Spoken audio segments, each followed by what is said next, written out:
Miranda, have you texted Alan? No, I'm having to record on my phone. Okay, I'll get a hold of Okay. him just to make sure he's still available. Okay.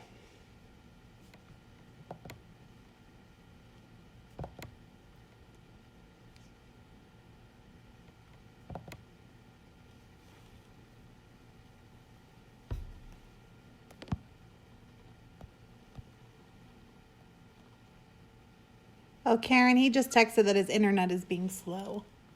Oh. Can he call in? Can you text him that? That way I don't Yeah, sure. interrupt. Should I just tell him the call-in information's in the invite? Yeah, that would be good.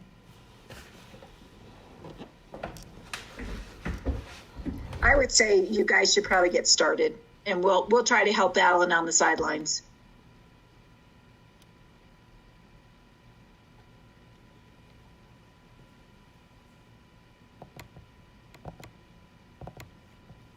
Oh, Chris, Chris, you're you're muted. Oh, that's off to a good start tonight. Oh, I'm still muted. No, There we you're go. not. Third time's a charm. I think I'm going now. So at 7:04 p.m. on May 5th, 2020, we'll call to order the meeting of the Nederland Board of Trustees. Miranda, please call the roll.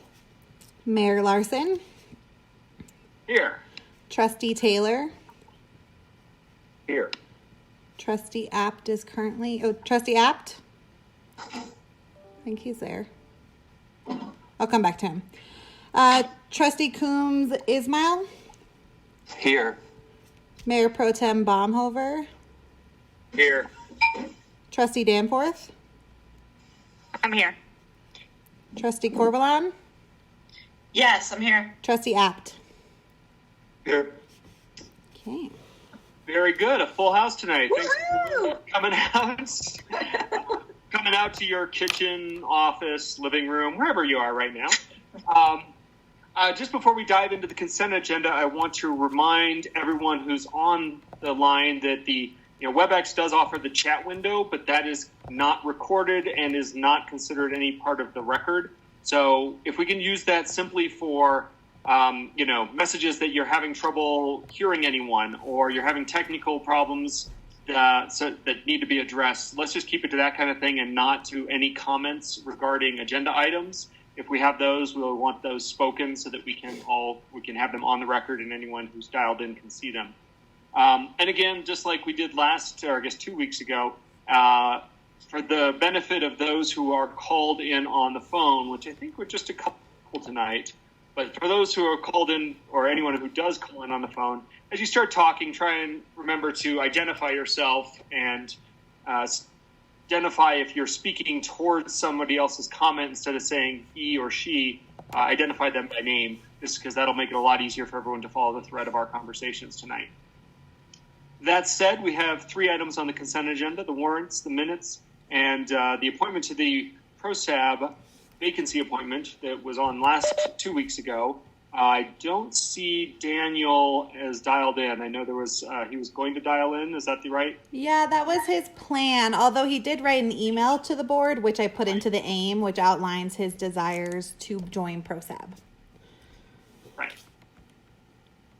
Does anyone from the board have any questions or comments regarding anything on the consent agenda?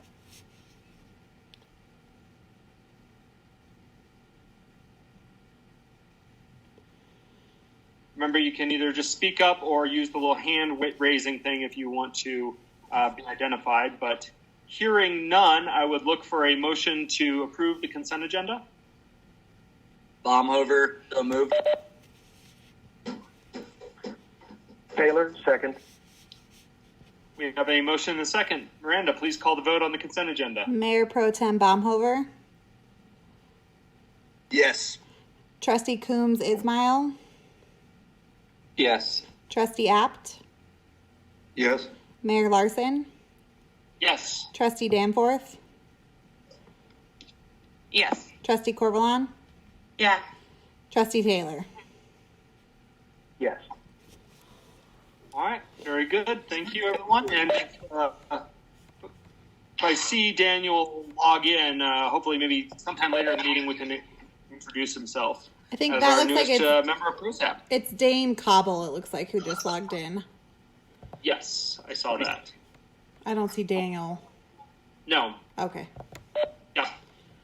So moving on the agenda, next item up is public comment on non-agenda items. If anyone from the public who has called in or logged in would like to speak for 3 minutes on the agenda item, please raise your hand using the interface or start speaking.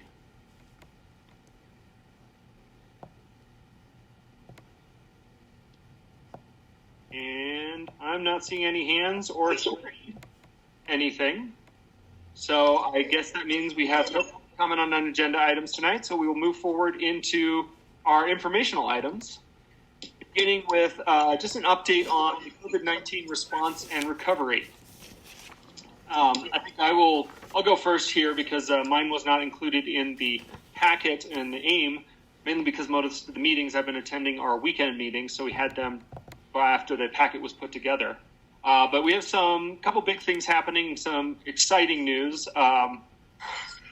We have literally just heard within the last 15 minutes from Congressman Neguse that the next version of the COVID response bill from the House of Representatives is going to include $250 billion in direct relief to small towns. These are the ones that they've been fighting for and trying to get for in the last couple of bills. They've been blocked.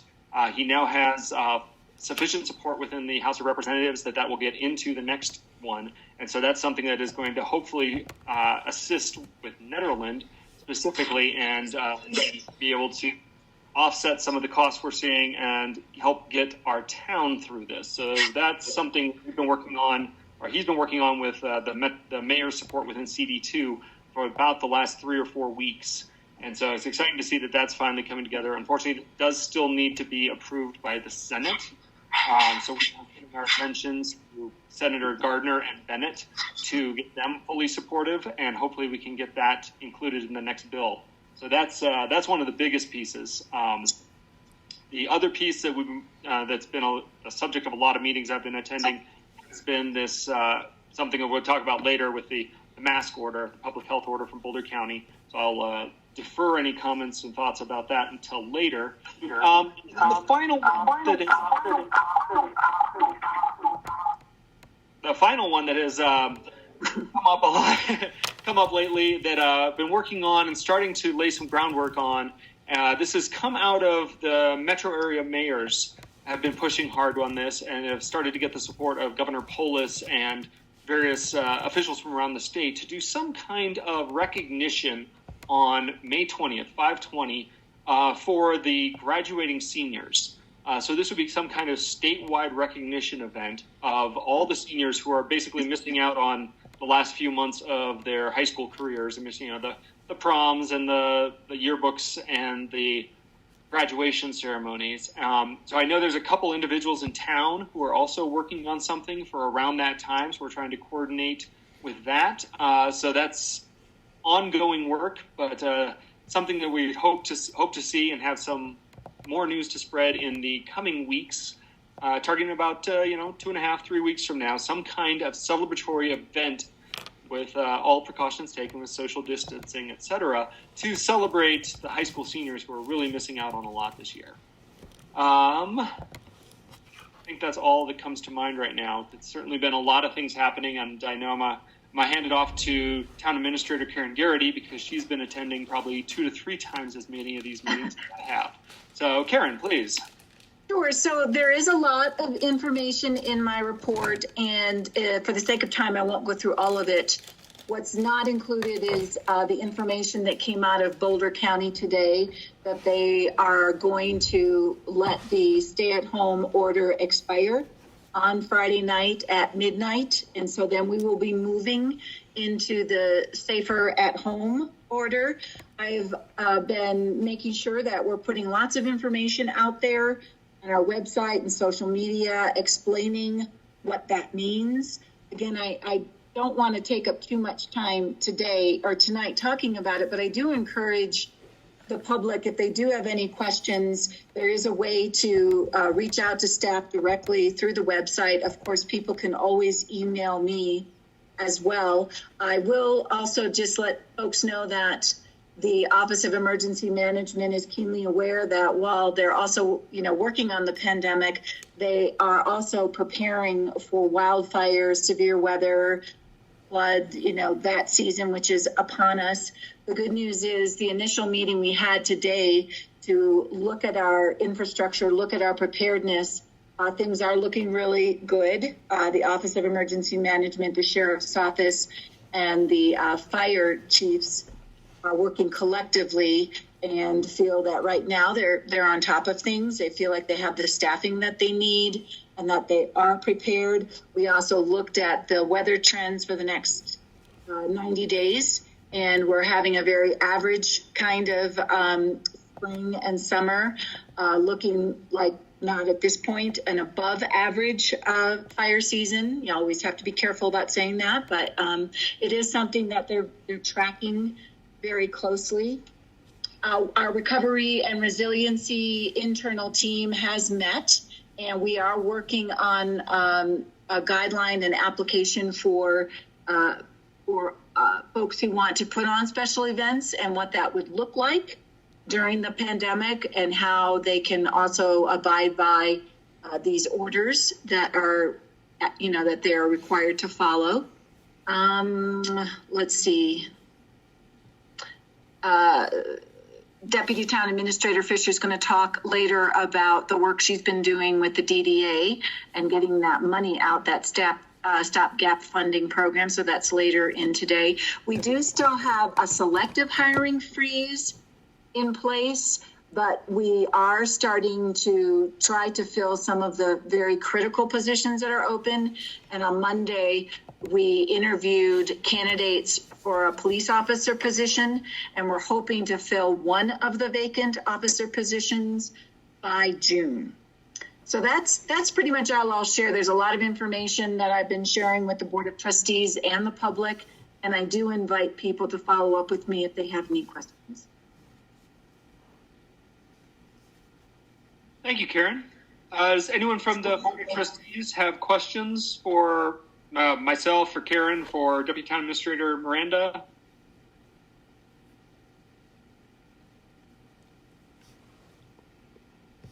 All right. Well, thank you. And I just want to, give a massive thanks again to Karen for all she's doing, for Miranda, all she's doing, and for the other trustees. And, Jonathan's been doing a lot of work with the DDA we'll get to in the next item. I just want to thank all of you guys for the work you've been doing to help get good information out there, to help coordinate this response with our volunteers and with our advisory boards. And, this has been a great experience working with all of you on this. And unfortunately, we're going to have to keep doing it for a while to get through this. But at least I know we have a really good team here set up to do that.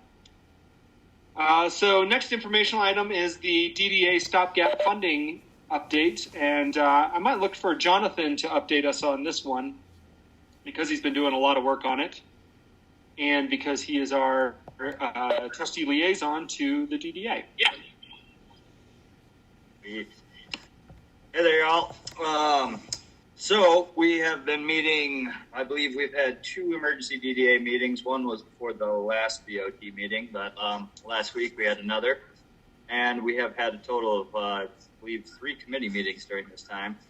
The last DDA meeting was a very, very long and intense meeting.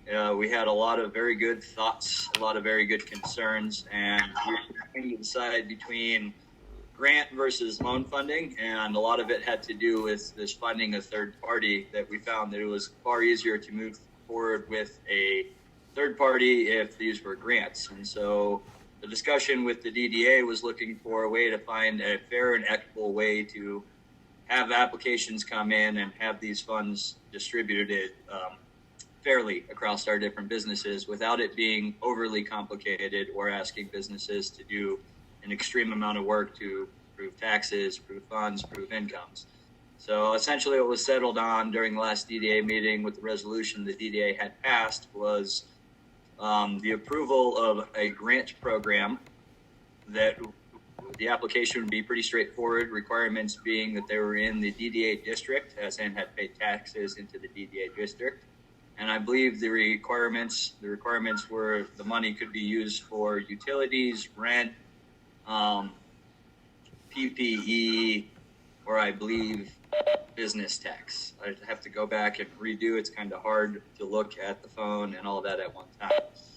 So that's where we're at right now. We have been working with Miranda, Hope, and Karen, as well as myself, Claudia, other members of the committee, and have before you basically a draft application. The whole point of this application was to keep this as simple as sweet as possible. It is basically, are you in good standing with the state? Do you have a Nederland business license? Are you within the DDA district? The thought is that this application will be open for up to 10 days. Miranda, jump in here and give me the date if I can. I believe it's May 17th. So we're going to release it by 5 o'clock tomorrow, and it'll be due at midnight on Sunday, May 17th, with the goal of checks being awarded that week, ideally on Wednesday, the 20th. So, come a long way and spent a lot of time. Both DDA, Karen, Miranda, Hope, all of us have spent quite a bit amount of time on this, and we're hoping that what's before you tonight we can move forward with the knowledge that nothing is ever 100% perfect, but this is the consensus that was reached during that DDA meeting, and this is right in line with the goals of this stopgap funding from the beginning, which was finding a way to get money out to our businesses in a timely fashion in a fair and equitable way. So I'm happy to answer any questions. I have a lot of feedback going on around me, so please feel free to jump in with any questions, and I'll do my best to answer them. Our hope tonight is answer any of y'all's questions, concerns, and just give you that update. And we're really looking forward to getting this out tomorrow, allowing the applications to go out, and then the funds would be distributed equally among all the applicants. So once we have that, all the applicants in on the 17th, we go through, we find who's eligible with the help of Boulder County in their portal, as in all the information we have on the DDA, and then, as Miranda said, we'd be able to cut those checks. So.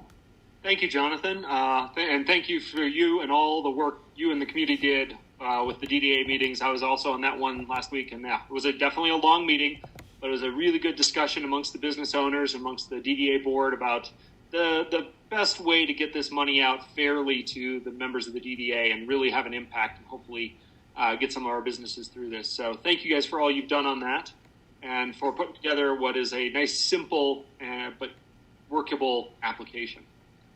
Does anyone on the board have questions for Jonathan on this? Hi. Yeah, it's Coombs Ismail.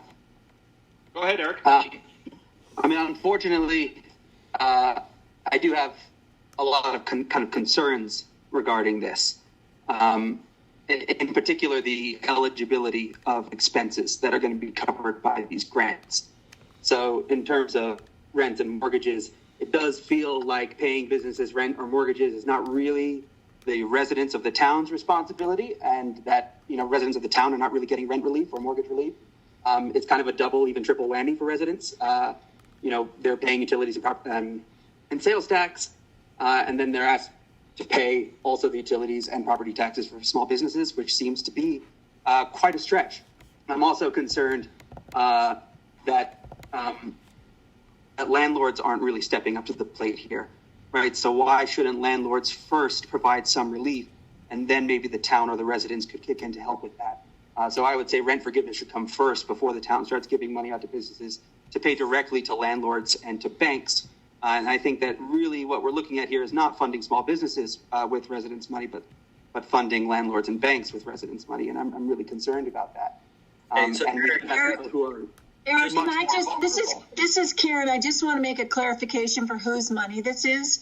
This is tax incremental funding that comes from the property taxes for the business owners who own property in the downtown district. So I just wanted to make that clear. It's not residents who pay into that tax, just for clarity. That I understand, but it does mean that residents are forgoing that tax income, one way or the other. No, because the residents pay a difference. So the TIF funds are paid into the DDA as part of the business taxes. It's separate from the citizens' taxes. So we're not taking citizens' tax money here. Now, that I understand, but it would be taxes that would be collected by the town, which are not going to be collected by the town in the end. No. At the end of the day. No, the taxes are only collected because of the debt authorization of the DDA, which was voted on, I believe, not this last 2017. 2017 was the TIF authorization. The mill levy was the one that just happened.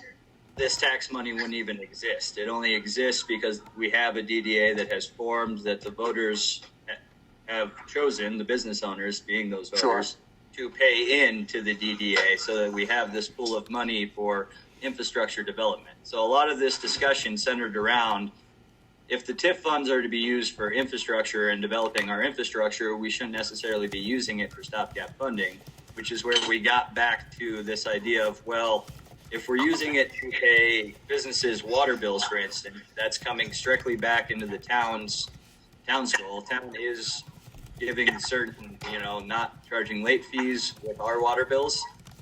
In terms of when it comes to landowners and renters, we have a interesting situation in the town of Nederland where not all of our business owners actually own their businesses. Indeed. And so this was why this discussion was so complicated. And a lot of these thoughts, I appreciate the thoughts because they're very, very succinct, and they're also the exact same concerns that came up during both of our DDA emergency meetings, which were public and also, I believe, are recorded if you'd like to review that. But to be clear, Eric, so you do have a point, and I'd just like to give you clarity around that, which is normally that money that is now going into this TIP fund, that would have been divided as the property tax for any business would be to things like the library district or the fire protection district or the town. And you probably know more than, I just want to be clear for anyone too who's listening that it starts at a baseline, and then any of the property tax that comes in after that baseline, which I think was 2007 when it first got approved, then that's the money 2005 into that TIF fund. Got it. So, and in that case, right, and if we are going to do this, I do appreciate all the work that you guys are doing around it, but I was wondering why things like wages, especially lost wages for tips and things that workers at these businesses are kind of suffering from, were not part of those kind of eligible expenses, and why it's centered more around taxes, rents, utilities, and those sorts of things. That is a great question. There was discussion around that. It has to do with the application process, the third-party process, as well as the level of expertise that we have and the timeliness. If we were to require, we discussed some of those things, but that would require asking for those businesses' payroll. That would require asking for their employee. That would require them showing this, and then that would require either our town staff, Karen, Miranda, or Hope as the ED, taking all of that time to go through all of that. And when we're talking $1,000 and we have about 100 businesses in the town of Nederland, that amount of money was, we're looking at cost versus here, that we have this much money.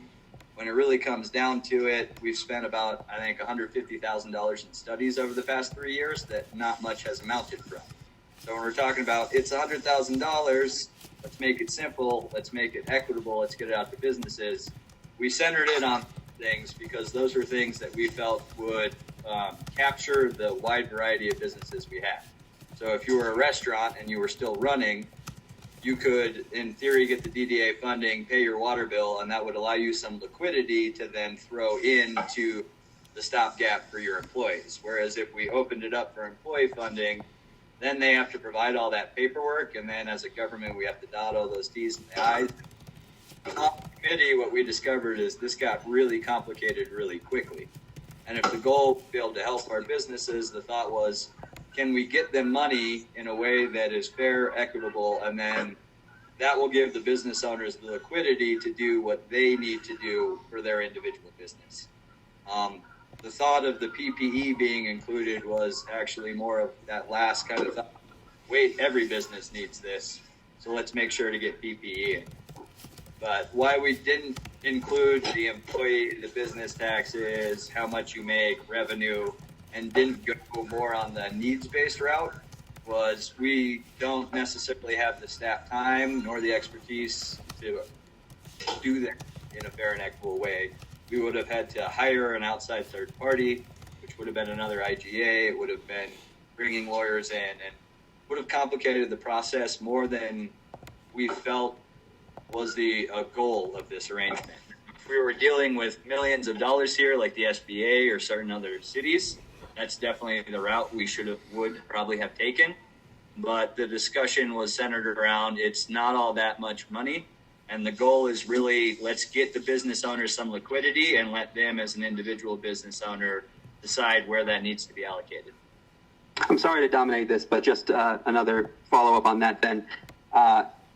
Do we expect 100 businesses in town to essentially apply for these funds? Are we expecting to give $1,000 to each business, or do we have an idea of what the largest kind of grant is going to be? I think we had a minimum of 500 and the discussion is maximum of 5,000. So do we expect everybody to? Probably not. That said, I don't know. We don't necessarily know. Originally it centered around, well, we have 100 businesses. Let's say 100 businesses apply. They each get 1,000. That was the decision that was made. Now, these are very complicated discussions that involved many votes on the DDA board, and kind of how politics works is we all get our say, and then eventually once the vote is called and a resolution is passed, that's what the compromise we have, and that's where we work with. Eric, Yeah. this is Karen. I just want to say that we're estimating that at least 50 businesses will likely apply, which would be 2,000 each. But it's probably going to be between 50 and 75 is our guess. Okay, yeah, I totally agree. This is very little money. The thing that just mostly sticks in my craw is rent, and that landlords aren't really contributing and probably should be offering something in return. I do believe that both of the largest property owners in the business district are offering some sort of relief in rents with their renters. That's just what I'm hearing from people who are renting. So I couldn't say I have factual evidence of that, but that is what I've heard of the two largest property owners for the business district. They are offering some relief, whether it's deferred payments or just out and out giving breaks. Yeah, I would love to see that relief matching the grants given out by the NDDA. That's a comment. Thank you. Any other members of the Board of Trustees want to have comments or questions? Is the Boulder County, this is Trustee Taylor, is the Boulder County website up and functional yet? The website that was described in the proposal? That website has been functional. Our application is not up and functional yet. As Miranda, the goal would be to get that out by 5 o'clock tomorrow. Yeah, so From 5 o'clock tomorrow until 17th. I'm just So the website that we're using as a portal is active. Boulder County's been using it for many other of these relief programs, but our application being put in there is not currently active. Yeah, and Trustee Taylor, we were just really waiting for the board meeting, and so following this, as long as everything is good to go, Boulder County is ready to then release the application, and then from there, we'll do email blasts to business owners, posting on our website, Facebook. I mean, really everywhere we can get the message out, we'll share it that people can start applying. Thank you. This is Alan Apt. I just wanted to say thank you for all the work that's gone into this, and I'm sure the business owners will appreciate it. I have a daughter who is a co-owner of a restaurant in North Carolina, and I know they're really slammed and really struggling. I'd love to have any kind of help they can get.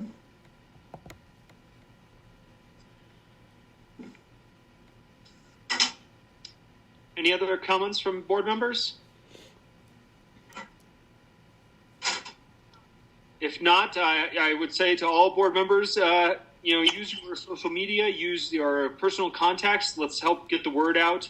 Obviously, be getting out through the DDA, but we just want to encourage the businesses that are being impacted to be ready to apply probably Thursday morning. So thank you all for the work on this. Third informational item is about the Boulder County Economic Vitality Grant update. So, Miranda, are you interested? yes, and Mayor Larson, Kathleen was hoping to give a comment, although I see that she just jumped off the phone. I believe she was hoping to give a comment on a non-agenda item. So Kathleen, I would encourage you to call back in, and then if possible, can we move that after the informational before action? Yeah, we can do that. I think though Kathleen will need to. It looks like Kathleen is back on. Well, she's there, but she also has a call-in number. So that what you see there is just her computer, I believe. She has a call-in number as well. So I believe that she wanted to. So if we could just call for that, and then Kathleen, if that's the case, jump back on. Yeah, I'll call for that after this next update on 5.3, and then we'll open it back up for a public non-agenda item comment. That is me. All right. So I had submitted a grant for the Boulder County Economic Vitality Grant, an application for it back in January. And in March, Boulder County asked us if we were basically willing to forego the grant application and instead use $6,000 for COVID-related assistance, which we were absolutely for. So we signed a memorandum of understanding on May 7th, and we received the check for $6,000 today. We've been really kind of debating on the best use of the $6,000, so we're definitely looking for board input. I've been in touch with a lot of business owners, and Hope and I have talked a little bit about this as well, and they have said that having some sort of kind of e-commerce or online store would be really helpful. I recently built one for the visitor center, so I am able and willing to provide that service if need be, and it would be something I would do after hours. But really, this is kind of coming before the board for a couple reasons. We're looking for feedback on that $6,000. If it's decided that online store is the way to go, you all did receive an email for a public comment. It doesn't have to be me who helps to build them. The reason I was offering my services is I could start immediately as soon as tomorrow. But if you feel like you'd rather go through a third party, that's absolutely fine. Or if you'd rather use the $6,000 for something entirely different, we're open to that too. We're just kind of looking for ways to use the funds quickly and use them in a way that's going to have a positive impact on the community. So really kind of turn it back to you all for discussion, and if you have questions for us. Anyone have any questions for Miranda? Sorry, could you, this is Coombs Ismail, could you clarify why we need to use these funds quickly? I think it's just a matter of we have them, and so we'd like to be able to support the businesses sooner rather than later. Kind of similar to that DDA funding. If we've had the funds, we'd love to use them. But they're for our town to decide the best use. So, there's no real reason why we have to use them right now. Eric, this is Karen, and one of the things that Miranda's been doing is fielding questions from some of our retailers in particular don't have any way to sell things online. And so now that they're being able to open up and do curbside sales, they don't have any method to actually sell things ahead of time. And so that was the thing that she was hearing the most from these businesses. Again, this is just a suggestion. It's a thought. If there's some other way that the Board of Trustees would like to see that $6,000 spent, we're open to it. For $3,000, we estimated that 15 businesses could get help setting up online sales portals, basically. We know a lot of businesses already have that in place, especially the restaurants and such, but it's something that Miranda would then advertise, let all the businesses know that, it would have to be kind of first come, first serve, but with 15 businesses, that could get a lot of people who don't have the ability to sell online a way to do that. Yeah. So sorry, this is Coombs Ismail again. I just wonder if we have a greater need maybe for PPE gear, and whether or not we might look at diverting those funds to buying PPE and supplying those to businesses to give to people who are coming in as well as their employees. That is certainly a good question, Eric. And I know that the money from the DDA can be used for that. That's one of their approved uses of that money. But again, if you think that the money coming from the DDA isn't going to be enough, or we should have a specific budget for that, we're open to what you all think. It does sound like the money might not be enough from the NDDA grants, just because they are going to be so small, and there are going to be so many other costs that businesses are facing, that perhaps more support around PPE would be helpful, and maybe even a centralized way of gathering that gear together would be helpful to then distribute, rather than letting businesses kind of hack it on their own. I'm not against that idea. We have Ross currently of the deli has PPE, he has masks, gloves, and he's been giving them out to our community members for free. So if we're looking for a centralized location, I would say let's just connect with him, since he's already organically done it without any government having stepped in yet. And in this town, when folks organically do things, they tend to catch the eye, and you're best off to just go with the person who's already started that than try to reinvent the wheel. I'm not against it when it comes to PPE. I'm also, this idea come up in media discussions because some of our retailers just do not have the technical web expertise to do this. I'm not against seeing towns spend this money that way if it's helpful. We have to kind of, my perspective is we're looking at our businesses are shut down, our tax revenue is way low. We have the ability to help our community in certain ways. And so it's a benefit of, as a town, can we get more PPE than personal folks can? I don't know. I'm a contractor and I haven't had PPE for myself because masks have been allocated to our healthcare workers and the general public, and they're not being sold to us as contractors. So one option, Trustee Coombs Ismail, is that I could reach out and find out how many businesses. I mean, I haven't reached out because I didn't want to prematurely offer services that weren't available.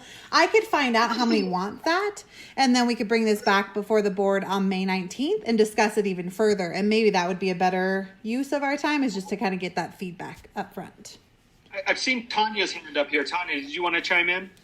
Oh, yeah, thank you very much. I want to say, first of all, that I have been hearing that a lot of people can't get the PPE that they need, and they don't have the money to buy it. So I do think that would be a good use of the funds. The question is, can we get it? Can we get good stuff?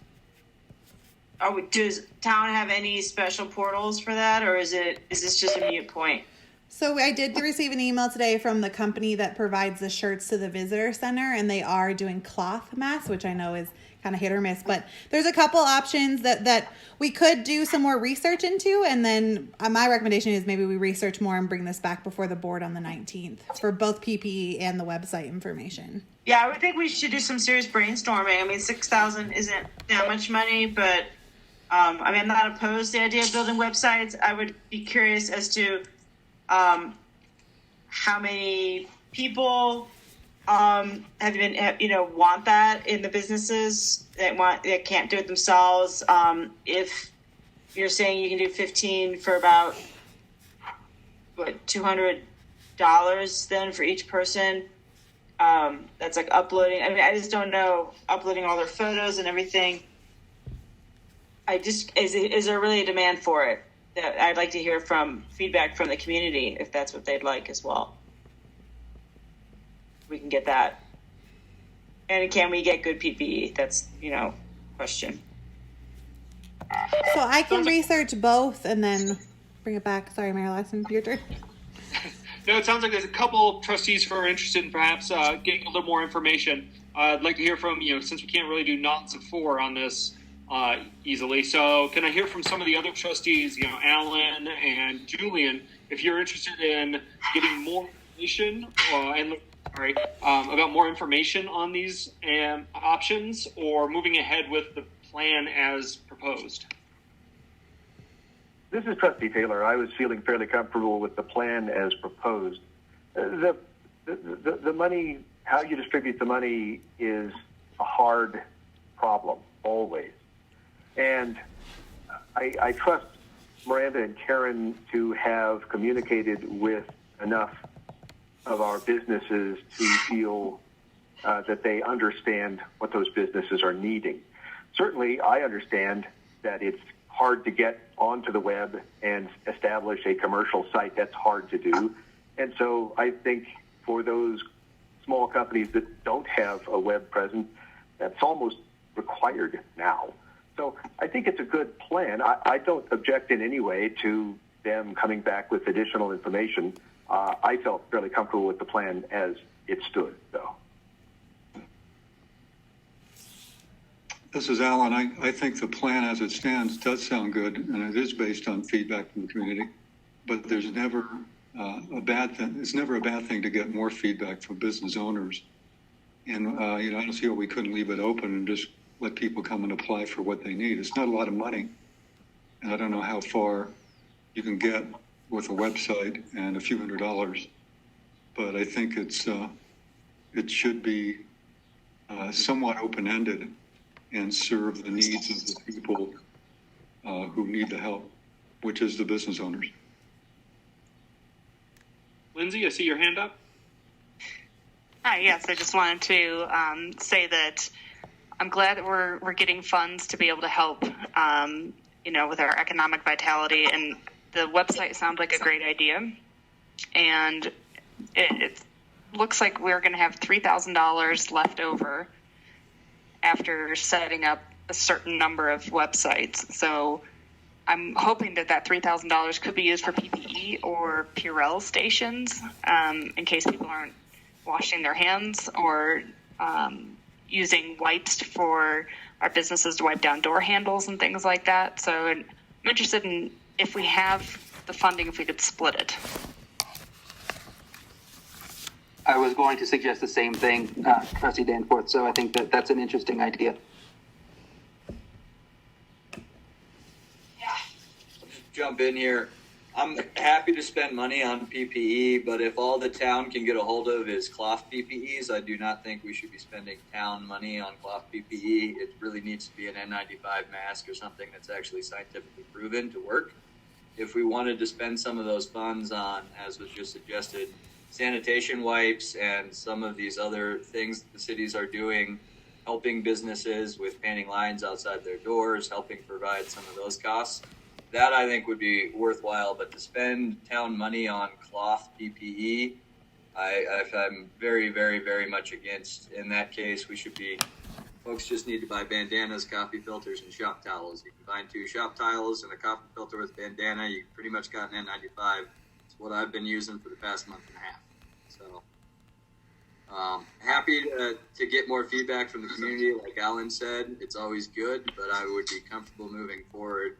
I do think there are at least 3 businesses I've been in contact that need help with an online presence, and I don't necessarily feel like we're going to be flipping a switch anytime soon, and that life's going to go back to quote-unquote normal. We're going to have a new normal, and I think spending that money on getting our businesses an online platform has longevity, whereas PPE is kind of just a stopgap filler right now. That's going to have to become a part of a business model for retailers, restaurants, all of the above.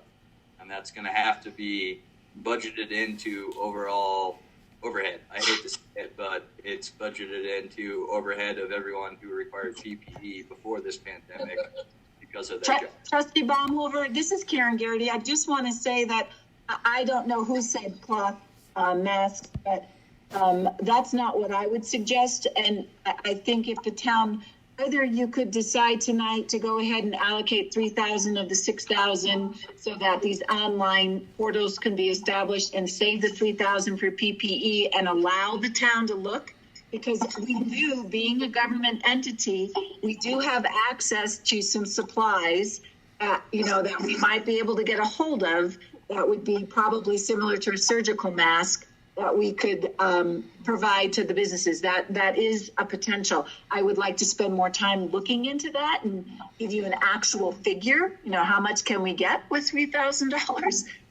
But anyways, I just wanted to make that clear. I don't know where the cloth mats came from, but I think what we can do is very good with my business connections through my accounts with Grainger, Home Depot. You go up the line. I have quite a few accounts. I've had a hard time. I've been told, no, we're reallocating those to medical workers. So I've reached out to other guys I know and have managed to find some masks. I imagine it would be difficult. I would love to see the town go, and hopefully as a government we can get that. And if we can get the proper PPE, I'm all in favor of spending that $3,000. But if we can't get N95s, let's not spend the money on stuff that isn't guaranteed to be protecting our businesses. Let's spend it on something that's guaranteed to help them. Okay, I just want to say, with my connections with the Office of Emergency Management, and just so you know, Jonathan, the N95s are not the only option out there that make a difference. There's the K95s as well, and I don't want to get caught in the weeds, but I'm just saying, I think you could, if you decide to go down this route, I think you could entrust us to come back to you with some good information. Well, I'm happy for that, and I think if we can get an out of 4, I'll leave it to Chris to do that. Well, I think, this is an information item, and I think what we're looking for here tonight is really direction to town staff. It sounds like there's at least significant interest amongst the town board in directing town staff to look at what kind of PPE or sanitizing stations, assistance to businesses could be done with the $3,000 of the Economic Vitality Grant. What I'm looking for is, do we have a agreement? Do we want them to continue down the path of looking at establishing commercial websites for businesses with the remaining 3,000, or do we want Miranda to go and poll businesses a little bit more in the coming 2 weeks to determine what kind of need there is within the business community? Are we going to have 40 shops apply for those 15 slots, in which case we want to come up with a different plan, or are there only half dozen who really don't yet have an online portal and would like one? So that's the direction we're looking for here. And I'm going to just go down a sort of quick direction from each of the trustee members and get an input on just that piece, what you'd like to see done with the additional 3,000, if you feel comfortable directing staff to move forward tonight, or do you want more information from Miranda? And I'm going to start with Alan. I'm going to go just down the list here. So Alan, Trustee Apt. I think we definitely should go ahead with the money for the online portals for people who need them, and move ahead in that direction, and then investigate on the PPE front and see what else we can do on that front. Okay. Not hold up the online portals for the people who need them. Eric Coombs-Ishmael? I would like to see more information, but I would also like to see the web portal ideas start moving forward. I think it would be interesting if the contracts could be opened up to people beyond Miranda, and if the town could reimburse businesses at a set rate or something like that, rather than kind of allocate $3,000 just to town staff. I think that there are other web designers in town as well. Miranda may well end up doing all of it, and that would be great, but just to keep it open to other possibilities there. And yeah, I'd like to hear a lot more about what we could do PPE-wise with the other 3 grants. Okay. Jonathan Baumhofer? To see the website move forward, I am interested. It didn't cross my mind to use this for PPE, but I would really be interested to see what access town has. So I'd love to see, let's move forward with the website and then get more information on PPE. Okay. Julian Taylor? Yeah, I was fine with the original proposal, but I certainly understand an interest in getting additional information about the PPE for the last $3,000. I'm all for getting started as soon as possible on the websites, because having done this a couple of times, the first time you set up a website, it takes a long time to get used to the system and how it works. But then after that, it's largely just cookie cutter stuff. So that's where having a single person who's done it a couple of times step in and help the vendors is a really good idea and could actually go very quickly. So I would say let's go ahead with the website, and I'm perfectly happy with Miranda doing it, but if we decide to go out and look for others, I suppose that's okay. It looks like competitive bids could work for this, but again, Miranda's done it once or twice, and we're not turning the town into a website design studio, so I feel pretty comfortable with letting Miranda do it. But yeah, for the last 3K, if we want to hold off until we decide how to allocate that until next time, I'm fine with that. All right. Thank you, Julian. Lindsay Danforth? Yes. Nope. I was calling on, I was thanking you, Julian. Lindsay, there you go, you're off mute. Hi. Yeah, I think that we don't want to hold up the help for our businesses. And so, as Julian was saying, a lot of these online shops and stores are super simple to set up.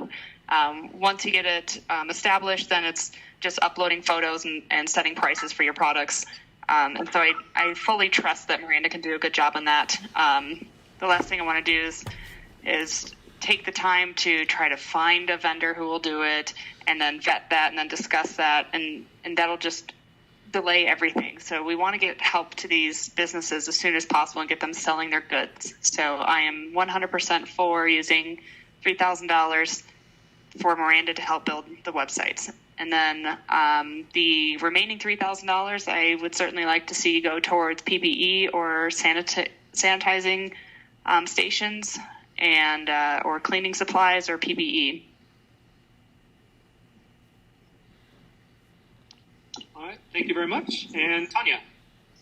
I think the way to do it is to allow, obviously, Miranda to do it, but why not, if I have a friend who can bill for the same amount, like what is Miranda billing hourly? For that same hourly, if I have a friend who I'm comfortable working with, who knows my products, who wants to set up my website for me, they should be able to send that bill to town and get reimbursed. I think that'd be the fair way to go about it so that it doesn't look like we're, I don't know what the word would be, insider trading, kind of like, but I keeping it open, not like we're taking it for bids or anything, but like if I can find someone to build my website that isn't Miranda, that bills for the same amount, and why shouldn't they also have that opportunity to kind of spread the wealth throughout our town? That's my opinion of it. I do see there could be a need. I've been thinking about myself how I need to get my own business up online. So what is the parameter? Like, is there a Town of Nederland limits for who can apply for this money? Can anybody, like, is it just brick and mortar businesses, or like what is the limit on that? So the point was to be able to build like a retail store. So I guess it would, anyone who has goods or services to sell. To answer your question, I have my pottery business. Could I use that to get, because I need to get my Etsy site back up. I let it go fallow. I'd love to get my Instagram going because I'm not working like I'm usually working. So anybody in town limits can do that, can get access this service from Miranda. That was going to be, that was the point, is that we would broadcast it to make it available to anyone. In town. And that I expected it would take, I'm around. not like opposed to, you personally, but I think it would be a good idea, like Eric said, to like be like, well, what is Miranda billing it at? And at that rate, if somebody else wanted to do it for me, couldn't we just have that person then just send the bill to town and get reimbursed, as long as it's within that, we checked it out beforehand. Like, you make sure there's still money before do you know what I'm saying? Because anyway, that's how I feel it should be. And I do think the other 3,000 should go. I love the Purell station idea, if we can get it, Tanya, Okay. Tanya, what I'm hearing you say, this is Karen. So just for my own clarification. So what you're saying is we were averaging about $150. And that's a pretty slim. Is that an outfit? It's very affordable. What I hear you saying is that if we said we have $150 for 15 businesses or whatever it works out to be, $200. And then what you're saying is that any business that applies that qualifies, whatever that might be, your business, you're doing business in the town, then you can either take, Miranda could be an option. Maybe you already have somebody in mind. I have somebody. Yeah. So that sounds extremely doable. As long as, and we have to keep track of how many have already been approved before I tell my friend to go ahead, and then I have her send in the receipt, and then she's like, oh, you're all out of money. I understand there has to be a little bit of that, kind of like checking in first, getting Miranda to mark it off as one of the... So you're saying there's like a $200, $150 budget for that. I think they would just keep it fair. I just think that they would have to check in with Miranda first to make sure we don't run out of money before the website's down. You know what I mean? Well, we would put a very simple little application. I mean, seriously, like one page. Who you are, what your business is. Yeah, I like the idea, and I like the idea of keeping it open, because if anybody else is willing to do that, a lot of people are hurting for jobs right now. So, like, if I wanted to have my friend, the web designer, do it for me instead, I'd love to give her the choice, or maybe I just want Miranda to do it. Keep it easy. But I like the idea of keeping it open. I think it would make people all around in the town more happy with the idea. Yeah, sounds good. I think what we should do is, it sounds like the board is generally in favor of moving forward with the $3,000 earmarked for website development on behalf of businesses. We'll have Miranda come up with sort of what, the original idea was 15 businesses, so there's a $200 cap.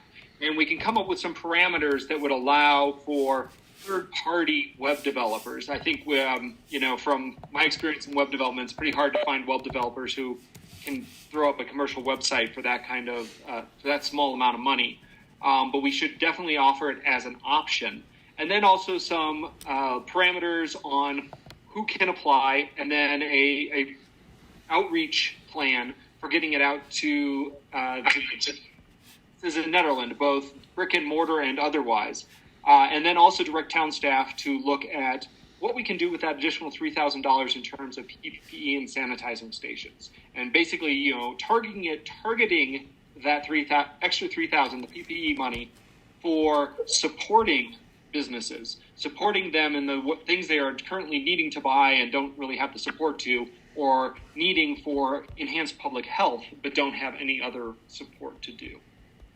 That's kind of what I'm hearing from the town board, from the 6 other members of the town board, as a general approach to how we can do this. And as Miranda can pull together this idea of what a capped cost and parameters for either third-party development or as well as application, that can be sent out via email for town board to look at. But it's the type of thing we can then keep it moving forward without having to wait, 2 weeks for our next board meeting.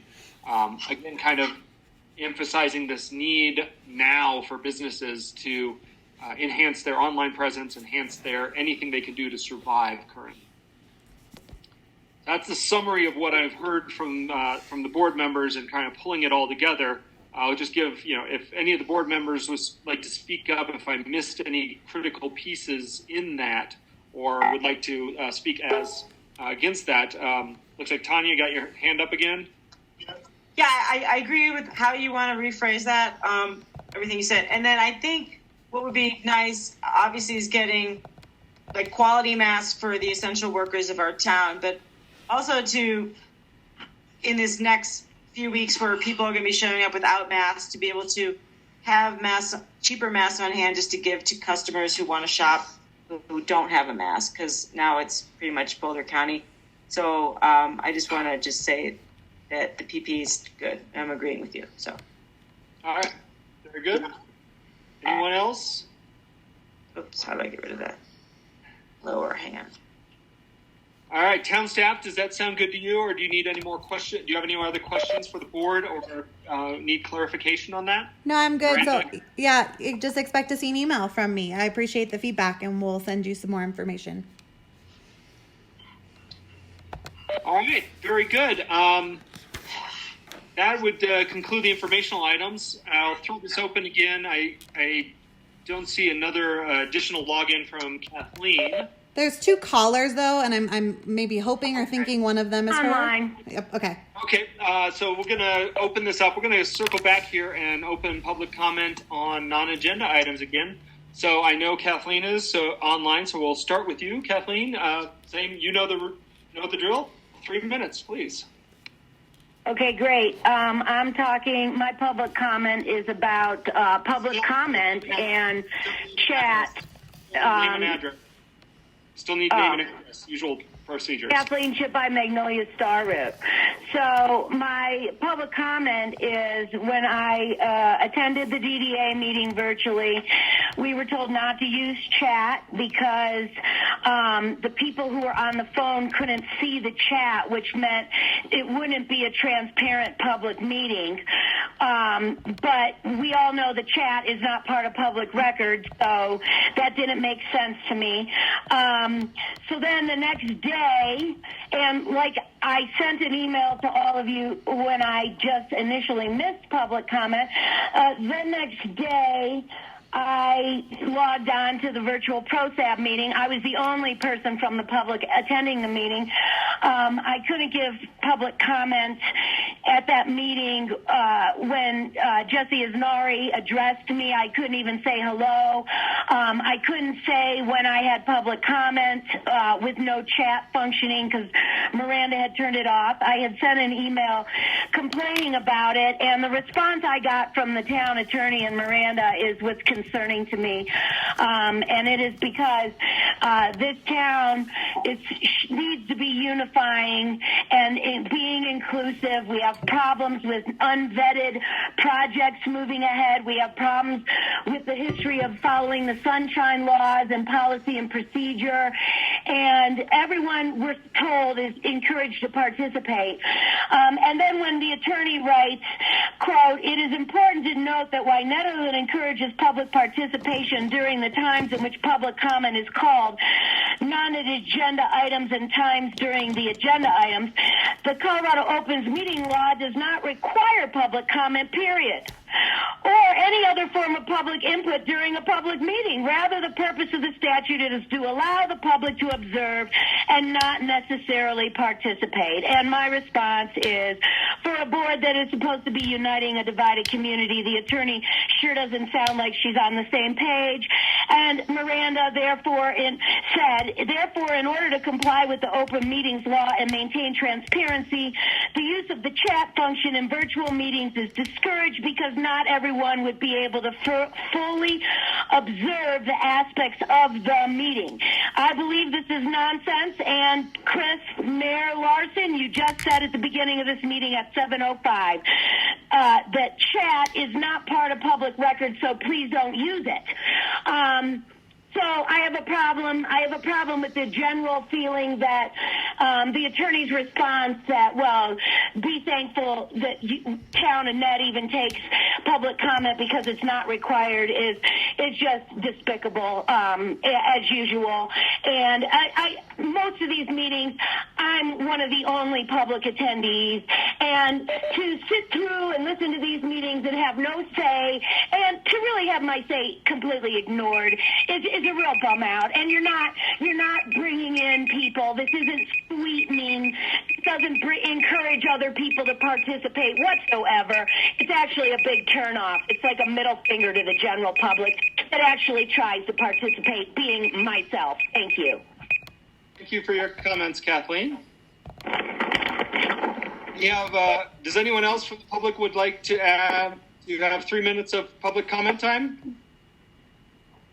Yes, my name is Daniel Bonomi. I was consent agenda item 3.3. How's it going, everybody? I apologize. I was a little late and I missed that part of the meeting, but I am available to answer any questions anyone might have. Thank you. You were appointed to the ProSab earlier this evening, so thank you for stepping up and volunteering for the town. If I would just like to offer, give us if you'd like to speak for 1 or 2 minutes to give us some idea of, who you are and why it is you would like to be involved in ProSab, that would be great, because we look forward to working with you in the coming years. Certainly. first of all, thank you all very much.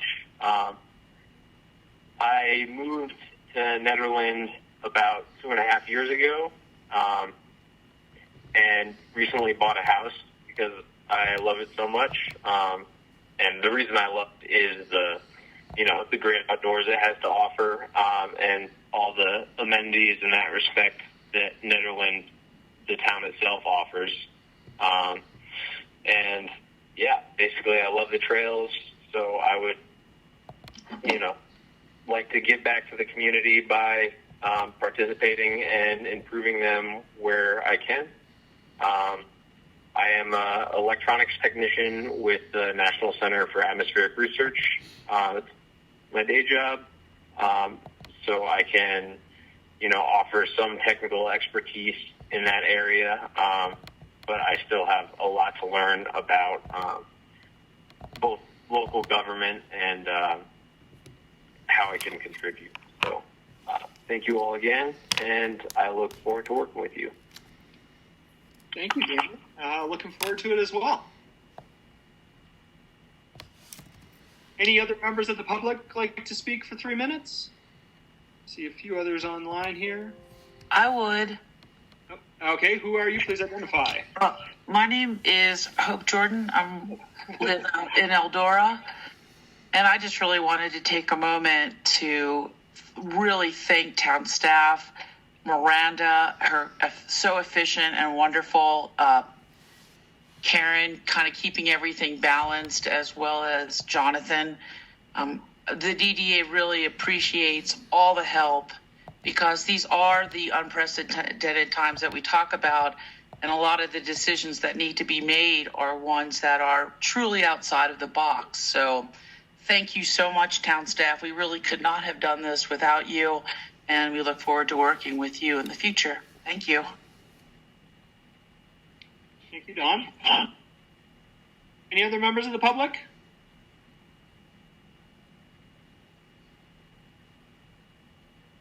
Hearing none, we will move forward into our one action item for this evening, which is Task Order 1 for the Design and Engineering Services Project Oversight Plan in our Transportation Improvement Plan. I believe, Karen, are you introducing this, or is Chris? This is mine. I thought so. Can you hear me?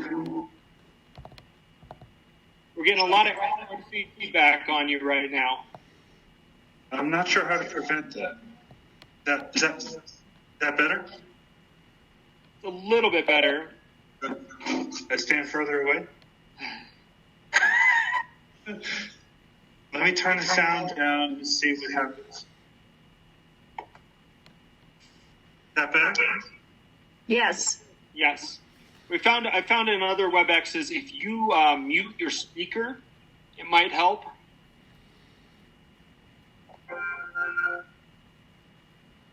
Okay.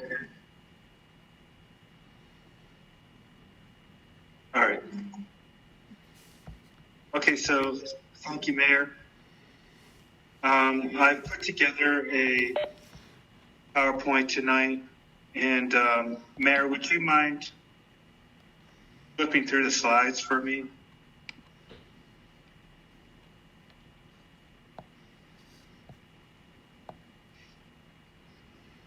Hopefully everyone can see that. Perfect.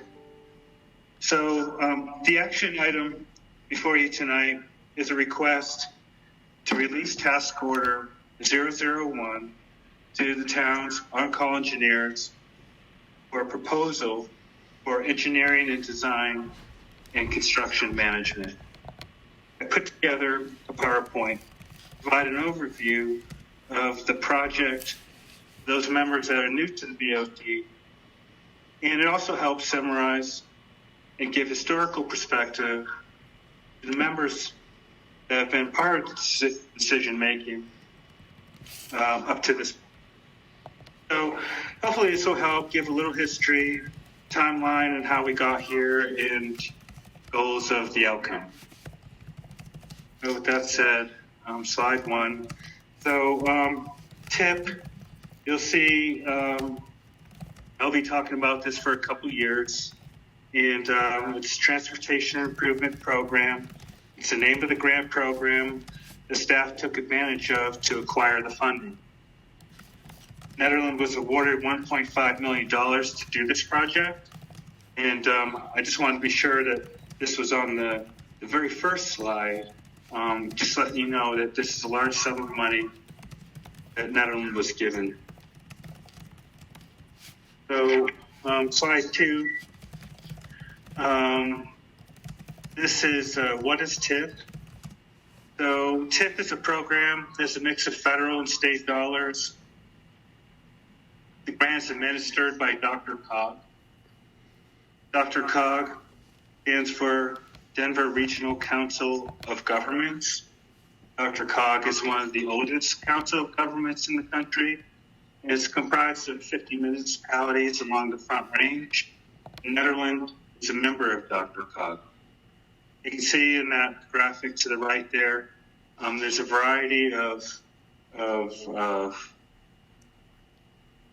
counties that are within DRCOG's district, and they comprise of Boulder, Jefferson, Douglas, Adams, Arapahoe, and so forth. And it's essentially the entire Front Range. The TIP grants are managed by CDOT, Department of Transportation. So DRCOG gets the federal funds and then releases it to CDOT to manage it. The next slide, please. So DRCOG has a plan called Metro Vision Regional Transportation Plan. You'll see this plan in Nederland's comprehensive plan from 2013. Nederland adopted this plan. It aligns with Nederland's vision and with a lot of communities within the Front Range. And essentially, the goals of this funding and within this plan are to reduce single occupancy vehicles, reduce greenhouse gas emissions, reduce congestion, increase alternative transportation, promote public transportation, improve ADA accessibility, and promote economic vitality. Next slide, please.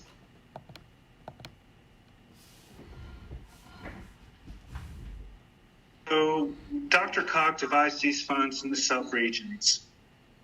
Nederland's sub-region consisted mostly of communities from Boulder County. There was $23 million available within our region. And then each member of the municipality, or each municipality, provided a member to be a part of a technical committee for each project and to submit projects that align with this funding. So there was a variety of municipalities within Boulder County. Obviously, there's the city of Boulder, and there's Louisville, there's Superior, there's Longmont, and so forth. And these are very large communities. For example, the city of Boulder has probably $30 million worth of projects on the table right now. It was very competitive.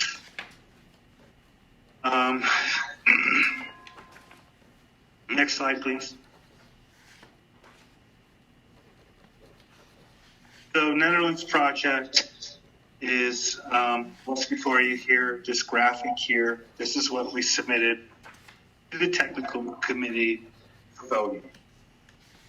And the project essentially aligns with all those bullets that I mentioned in the last slide. And as you see there, it comprises of a sidewalk that connects RTD parking lot to Nederland's downtown district and town hall.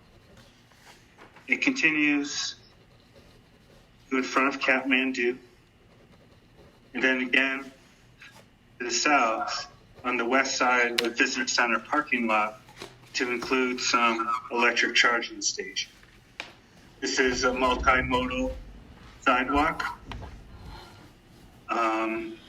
It connects RTD for public transportation.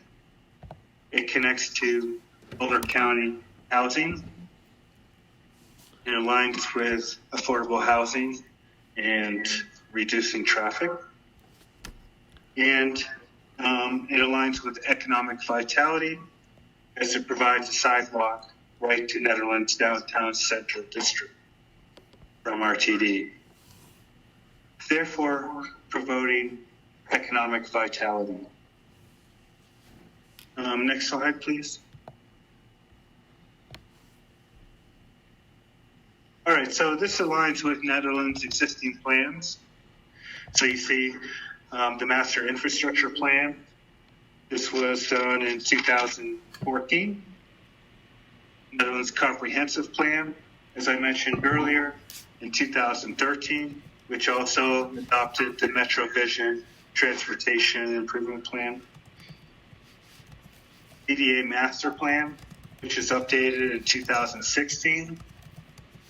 This aligns with, also aligns with Netherlands Housing Needs Assessment in 2014. The road assessment that was done in 2017. Obviously, Jefferson Street is part of that assessment. The Park and Open Space Master Plan in 2013. Actually, I can read a quote from that plan. Netherland Area Trails System provides safe, accessible, and well-maintained multimodal, non-motorized pathways that link Netherlands commercial district, neighborhoods, schools, area parks, recreational facilities, regional trails, encourage physical activity, provide opportunities for alternative transportation. And finally, the road improvement sales tax that was passed in 2018 that helps provide additional funding. The tax itself that was passed in 2018 won't fix all of Netherlands' problems, because it's pretty expensive to do this kind of stuff. But the intent is to use these funds to leverage larger pools of money and do bigger projects. And so that's what we're doing here with this project. Next slide, please. So there's a timeline here of DOT approvals that brought us to this point. So again, the sales tax was done in April 4th of 2018. In December, staff provided an abstract of the project, which is a condensed version of the picture we saw a couple slides ago. And I just want to add that before December of 2018, Aaron and myself attended numerous meetings with the technical committee to talk about this funding and see how Netherlands can take advantage of it and align with these funds. Then February of 2019, staff's application was approved by the DDA, and then the funds, they funded us $69,000. Now, I just want to add that the original application included a reconstruction of Jefferson Street and the Visitor Center parking lot. As it turns out, after our project was approved, which was the thrust of this funding, was to reconstruct those two streets, because obviously they're deteriorated. We were informed that this funding does not fund paving local roads, so we had to pull it from the project. So staff went to the DDA and explained this to them and asked them to fund repaving Visitor Center parking lot and Jefferson Street. In combination with staff, there will be some work that staff will have to do in order to keep costs. So I just want to be clear that these two projects happen in parallel with one another. The TIP project is separate from paving and overlaying the visitor center parking lot. But I want to be clear that it's not staff's intention to build a sidewalk without fixing the road. In May, the DDA voted for an additional $70,000 for a total of $139,000 to pave Jefferson Street and the visitor center parking. This is a relatively small amount of money to do this work. It's pretty expensive, but in combination with staff skills, we'll be able to make this happen. And then in September, CHIP project was approved for $1.5 million. In February of 2020, DOT voted to approve the IGA with CDOT, Intergovernmental Agreement. And then in April, just at the last meeting, you guys approved the on-call engineering contract with JVA. Next slide, please. So the next step in this project is to approve the task order, begin design and engineering with Netherlands on-call engineers. And this actually isn't accurate, because really what I'm asking tonight is to approve issuing the task order for a proposal to be provided by Netherlands on-call engineers, in which staff can evaluate and ensure that the prices are fair and reasonable. Then to provide the final contract to the BOT for final approval and release them for design. So really it's sort of a approval for an approval. Part of the task order will be to create an owner's project requirement, an OPR. An OPR acts as a guiding document to ensure town's priorities and values are met within the project. So there's an OPR for the biosolids project, for example. Actually took 6 months to pass. And within that OPR, it was, what was added was to ensure that energy efficiency was included in the project. So that's one example of something that was included in the OPR. So this OPR can include a variety of things. I've brought the project before ProSAB. I've also brought the project before SAB for the input. And so an OPR could include things like using sustainable materials from SAB. SAB made a comment of fast charging electric stations, which was a good idea. ProSAP could maybe include particular bike racks, maybe signage that shows people where the parks are. There's a number of things that could be included in the OPR. This will be part of the task that we'll ask AVA to help us create. Staff will work with each board to ensure that their priorities are incorporated within the project prior to BOT approval of the OPR. Next slide. So basically, staff's asking the BOT to approve task order 001 to begin the design, or this is not accurate. You get a proposal from JVA for engineering and design and construction management of Netherlands sidewalk project. that concludes my presentation. Do I have any questions? I'm going to call on trustees. Oh, actually, somebody's already got their hand up, so we'll just work from the bottom up this time, beginning with Tanya. What questions do you have for Chris? Tanya, I think you're still on mute. There you go. Now you're. All right. Well, I definitely feel like I'm coming a little late to this party. You guys have already been talking about this for a couple years, I guess. Am I right? That's accurate, and that's Okay. That's typical in government. You inherit projects. But, I would like, say that the Glass House project. This has been by the DOT before then. I'm sorry. Go ahead. So I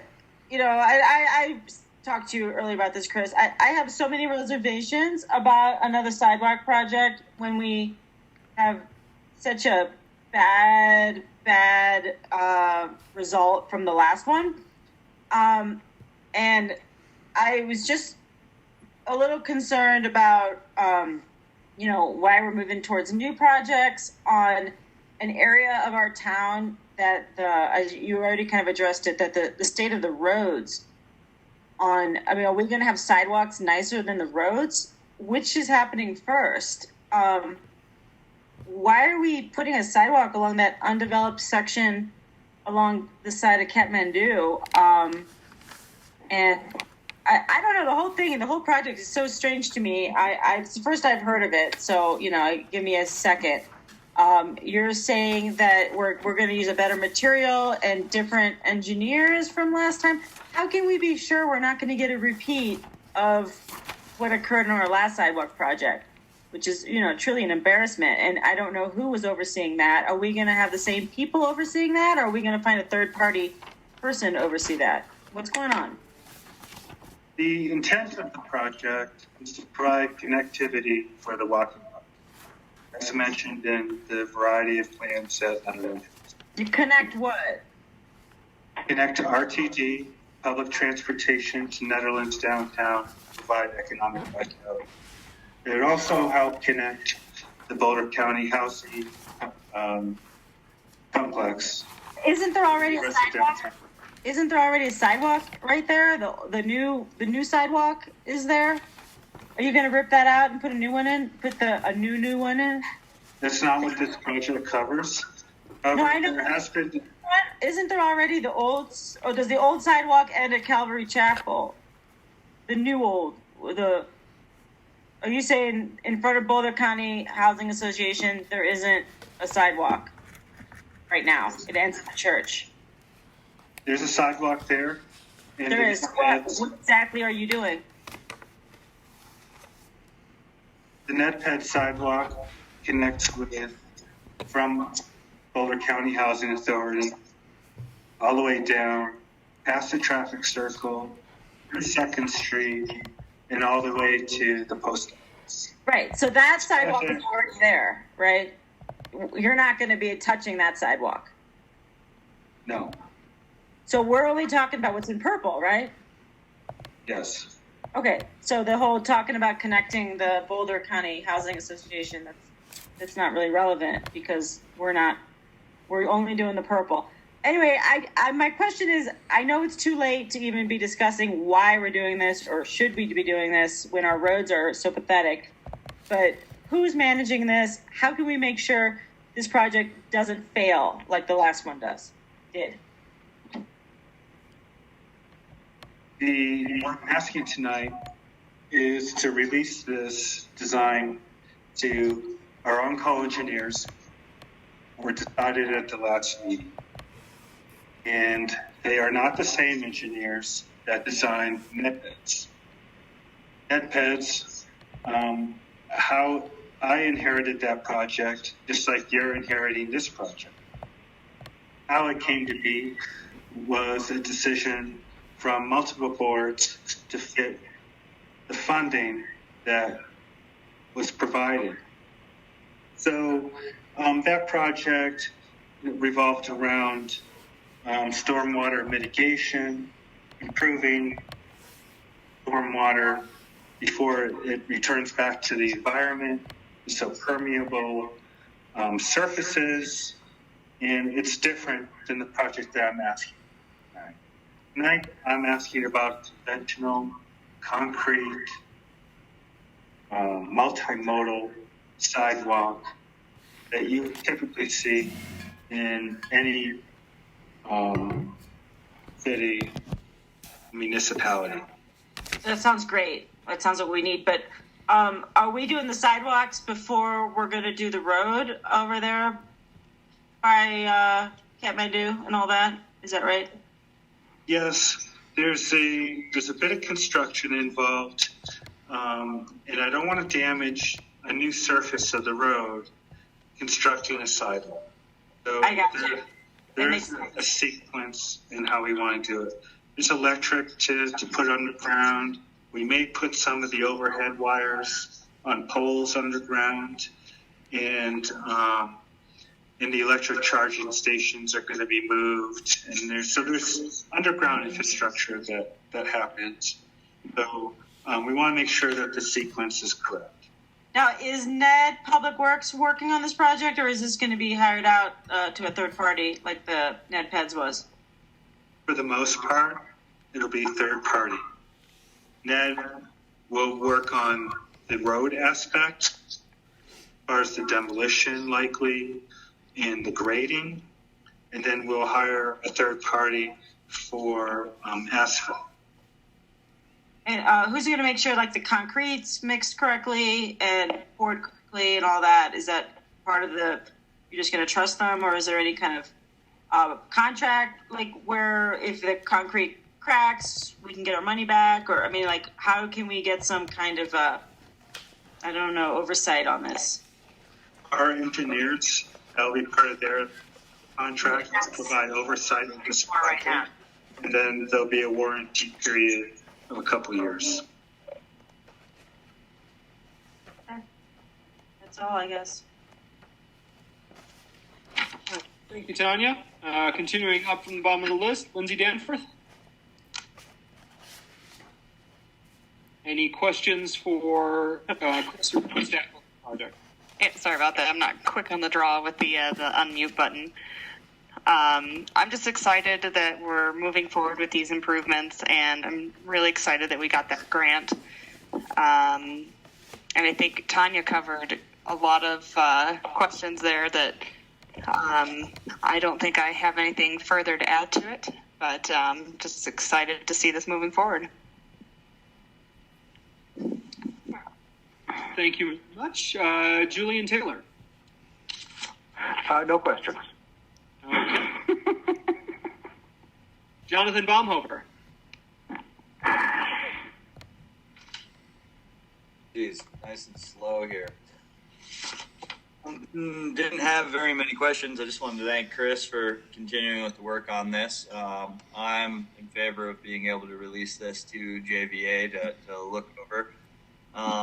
In terms of the oversight questions, I guess I think you answered them pretty well. Generally, with construction, you have a contract, you have the workers working it, and your oversight is based upon the inspections or the approval of the engineers. So I'm pretty confident that you guys have the ability to do this. I do know as a construction worker, things happen, and even the best laid plans can fail.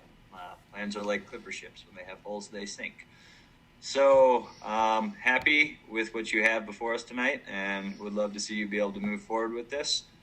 And thanks for all your hard work. I was pretty well appraised of this from all the information you've been giving us for the last almost year and a half. So thank you, Chris. Thank you. Thank you, Jonathan. Eric Coombs-Ishmael.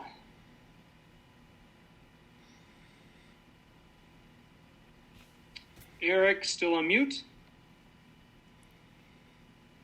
There we go. Hi, am I back? Yeah. I just had two questions. One of them was sort of off of what Tanya had kind of asked there was, are we worried about the empty lot and any potential construction at Kathmandu that would require the sidewalk to be ripped up and redone again? Is there anything going to happen there? that could see this sidewalk be torn up in shorter time than we'd want it to be. Are you referring to the sidewalk next to where the liquor store is? No, I'm referring to the sidewalk that goes by the empty lot that I think is, right there. That I think is owned by Ron Mitchell, but I'm not quite sure. It's the one where Vegetable Express has been hanging out most of the... So there currently is no sidewalk there. And that's sort of the point of this project, is to provide that connectivity from RTD down First Street without having to walk down the road. Yeah, which I think is great. I just wanted to make sure we weren't putting something in that would be ripped up in short order. Oh, I see. One thing I'd like to point out is the schedule within the packet is construction on any of these sidewalks and any of this project doesn't begin until next year. So next summer is construction season. So the construction and the work going on at Kathmandu right now will presumably be finished by then, by the time this project begins. Thank you, Darren. Yeah, so this year is devoted mostly to design and public outreach and surveying, maybe some infrastructure work like electrical. But next year is when the bulk of the project ends to be constructed. Okay.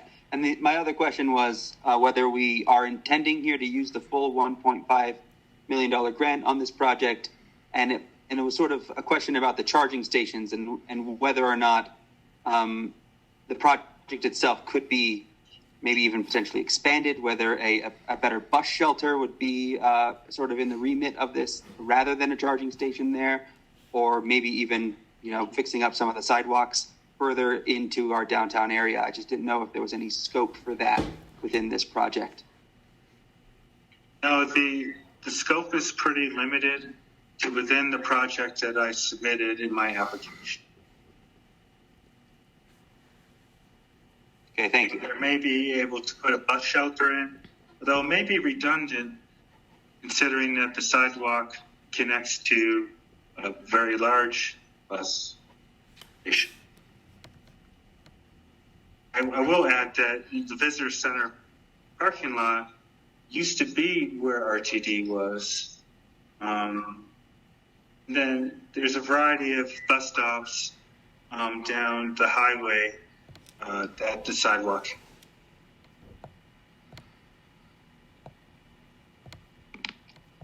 All right. Thank you, Chris. Thank you, Eric. Final trustee, Alan Apt.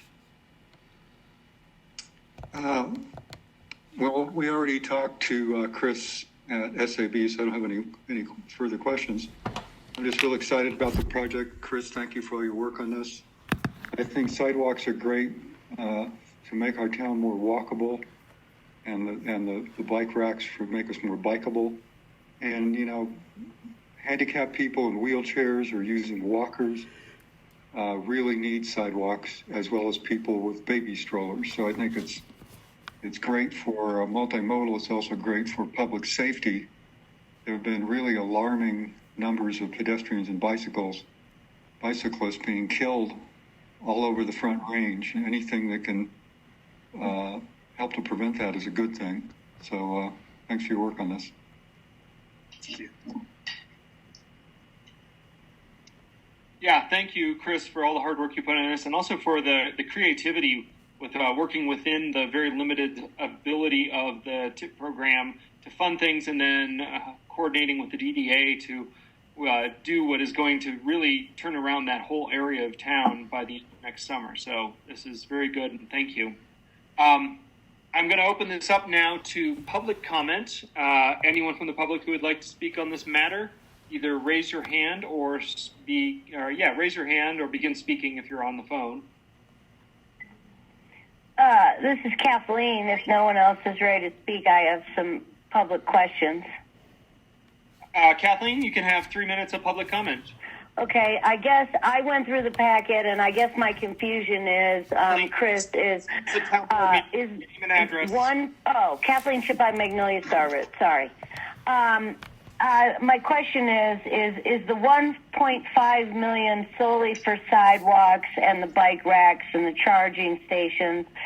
And I guess where I'm confused is in the packet, we've blended in, it looks like, the road tax that was passed and also money contributed by DDA, and I guess I'm having trouble understanding, differentiating where these monies are going to be spent, because I was at the DDA meetings, and I was pretty sure that those monies were supposed to go towards the roads, and I'm a little confused at the road tax money and how that's being used, if that's being used with the sidewalk project or actually with the road project, and then is the road project in the works or where are we at? And then my other point is if it is sidewalks are getting $1.5 million, have we even considered to use pavers, which were supposed to be more environmentally friendly than concrete, when it came to water runoff? And I guess I'm just a little shocked that it's going to be $1.5 million to put in those sidewalks. And I would like to thank both Tanya and Eric for their good questions on this, because it is Ron Mitchell's empty lot over there. And I talked to Ron yesterday about this, and Ron said he had talked to Chris saying, you probably shouldn't have put the sidewalks in by my empty lot because I'm going to be doing construction work and the Kathmandu's doing construction work, and we are going to ruin the sidewalks. So it would be best if the sidewalks happened after their construction. However, when I read the grant, I see that it's a connectivity grant, and I think the point here in the sidewalks is to connect the downtown to the RTD, but I don't think the Kathmandu's project and Ron's projects are going to, I do think that they're going to damage the sidewalks. And that, I know Ron had reached out to Chris because he said just that. I'm concerned that you're going to put in sidewalks and then they're going to be trashed. But I'm more concerned with the sidewalks being pavers for $1.5 million instead of concrete, because I don't believe concrete coincides with the master plans or any of the plans that we have.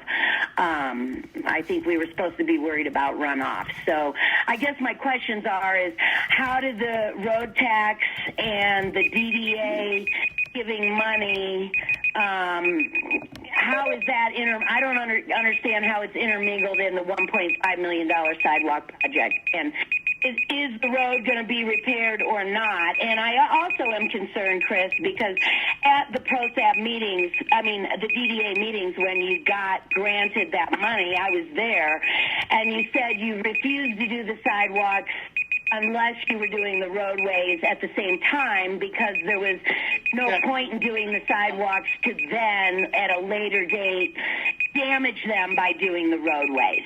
Thank you. So those are my questions. Thank you for your comments. Okay. Does anyone else in the public have comments on this?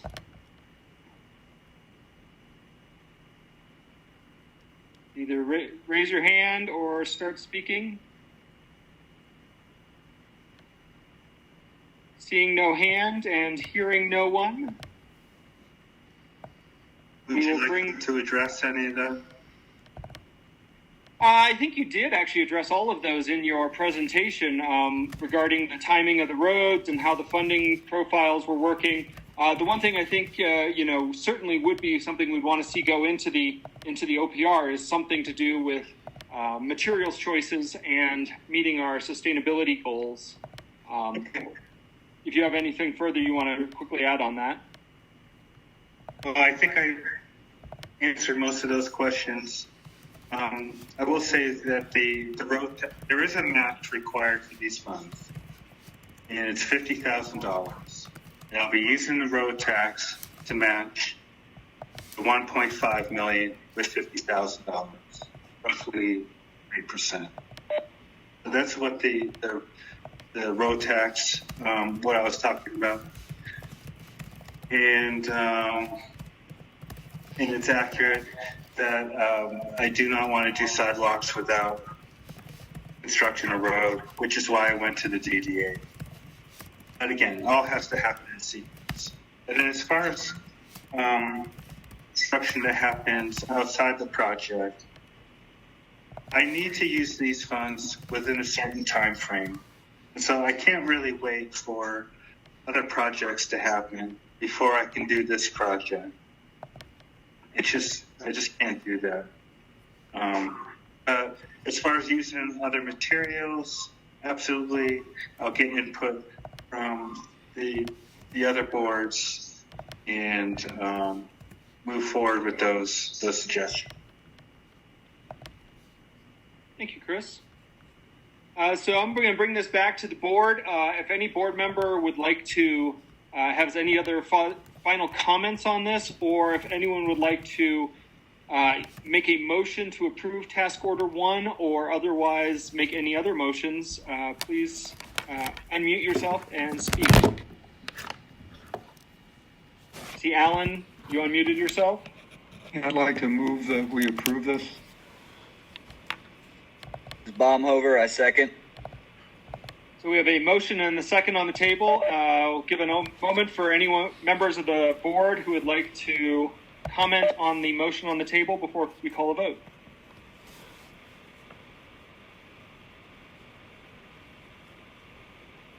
Not seeing or hearing anything from the board. Miranda, would you please call the vote on approving Task Order 1? Trustee Apt. Trustee Apt. Yes. Trustee Danforth. Yes. Trustee Coombs Ismail. Yes. Mayor Larson. Yes. Mayor Pro Tem Baumhover. Yes. Trustee Taylor. Yes. Trustee Corvalon. Yes. Yes. Very good. Task Order 1 is approved unanimously. Thank you, board. Thank you, Chris. Thank you, and all the Public Works for working on this. All right.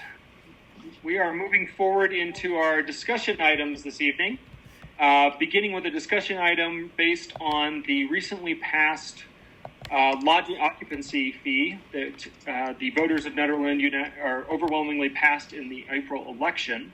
And to enact the fee that the voters passed, we need an ordinance number 808 to implement that occupation tax. Karen, are you speaking? Miranda, are you speaking to this? Karen, I know that our Jennifer is actually on the phone, and she is going to present this. I just saw her. Our town attorney. Jennifer, welcome. Hello.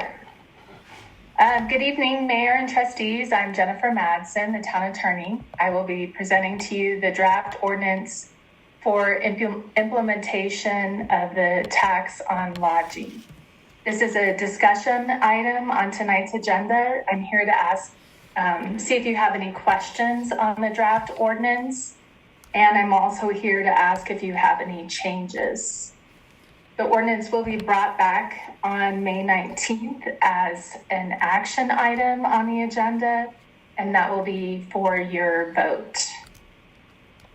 This ordinance this process then coming back on May 19th will allow the ordinance to be effective on July 1, which is a date that was stated in the ballot language.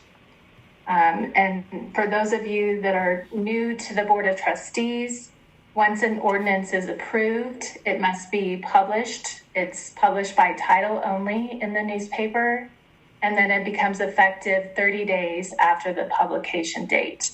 Or if the date in the ordinance is later, the effective date is later, it's whichever date comes later.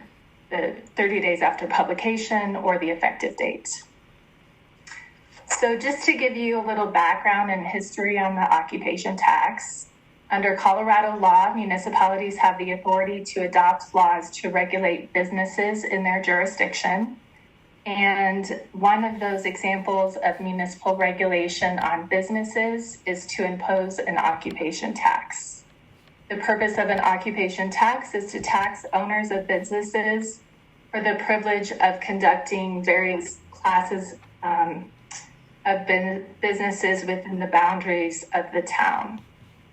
And I will pause here to say that statutory towns do not have the authority to impose other taxes on businesses. For example, lodging tax. That's something that you would see in a home rule municipality, that a statutory town does not have that authority.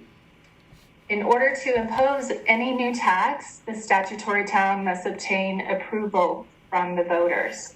That's a requirement of the Colorado Constitution.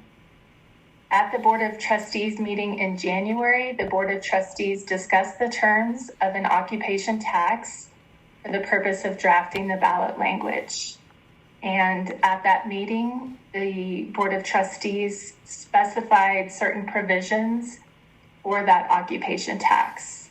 It would be paid by every person or business that furnishes short-term lodging that's less than 30 consecutive days, in the amount of $2 per day per occupied bedroom or other accommodation, and that the proceeds would be used for health and human services activities or law enforcement services. On April 7th, so that was the language that was submitted to the voters, and on April 7th, approximately 62% of the voters approved this ballot language and the tax. And those items that I mentioned to you, those are items that cannot be changed without prior voter approval. So draft ordinance that you have in the packet tonight, it implements the voter-approved occupation tax. There are a handful other jurisdictions in Colorado that have implemented occupation tax on short-term lodging, and this draft ordinance is consistent with other occupation tax ordinances. As I stated, it's imposed on lodging that's rented for less than 30 days. That does include hotel rooms, motel rooms, and short-term rentals within the town. The tax is $2 per day per occupied bedroom. There are definitions within the ordinance. One of the important definitions is the definition of bedroom. That definition is similar to what's in other municipal codes. That particular definition I pulled from the Boulder Municipal Code. And it's a workable definition to be used for short-term rentals and other lodging. The collection process for the tax is provided in the ordinance. The businesses are required to remit to the town every quarter. And also the purpose and use of the revenue is specified in the ordinance, that all revenue collected must be used for health and human services and activities and law enforcement services.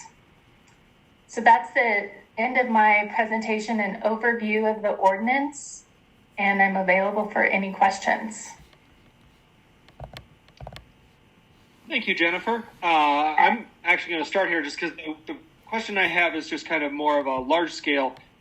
Because this language was passed by the voters, there's not a whole lot of what is the discussion we can have? I mean, there's not a lot we can change of it, right? There's some pieces of the ordinance, really those key components that I discussed in terms of the language, the ballot language. Those were the items that cannot be changed without going back to the voters. You can make some changes to the definitions. You can make changes to the collection process. I did speak with Miranda about the collection process, and she thought that that was something that would be workable for the town.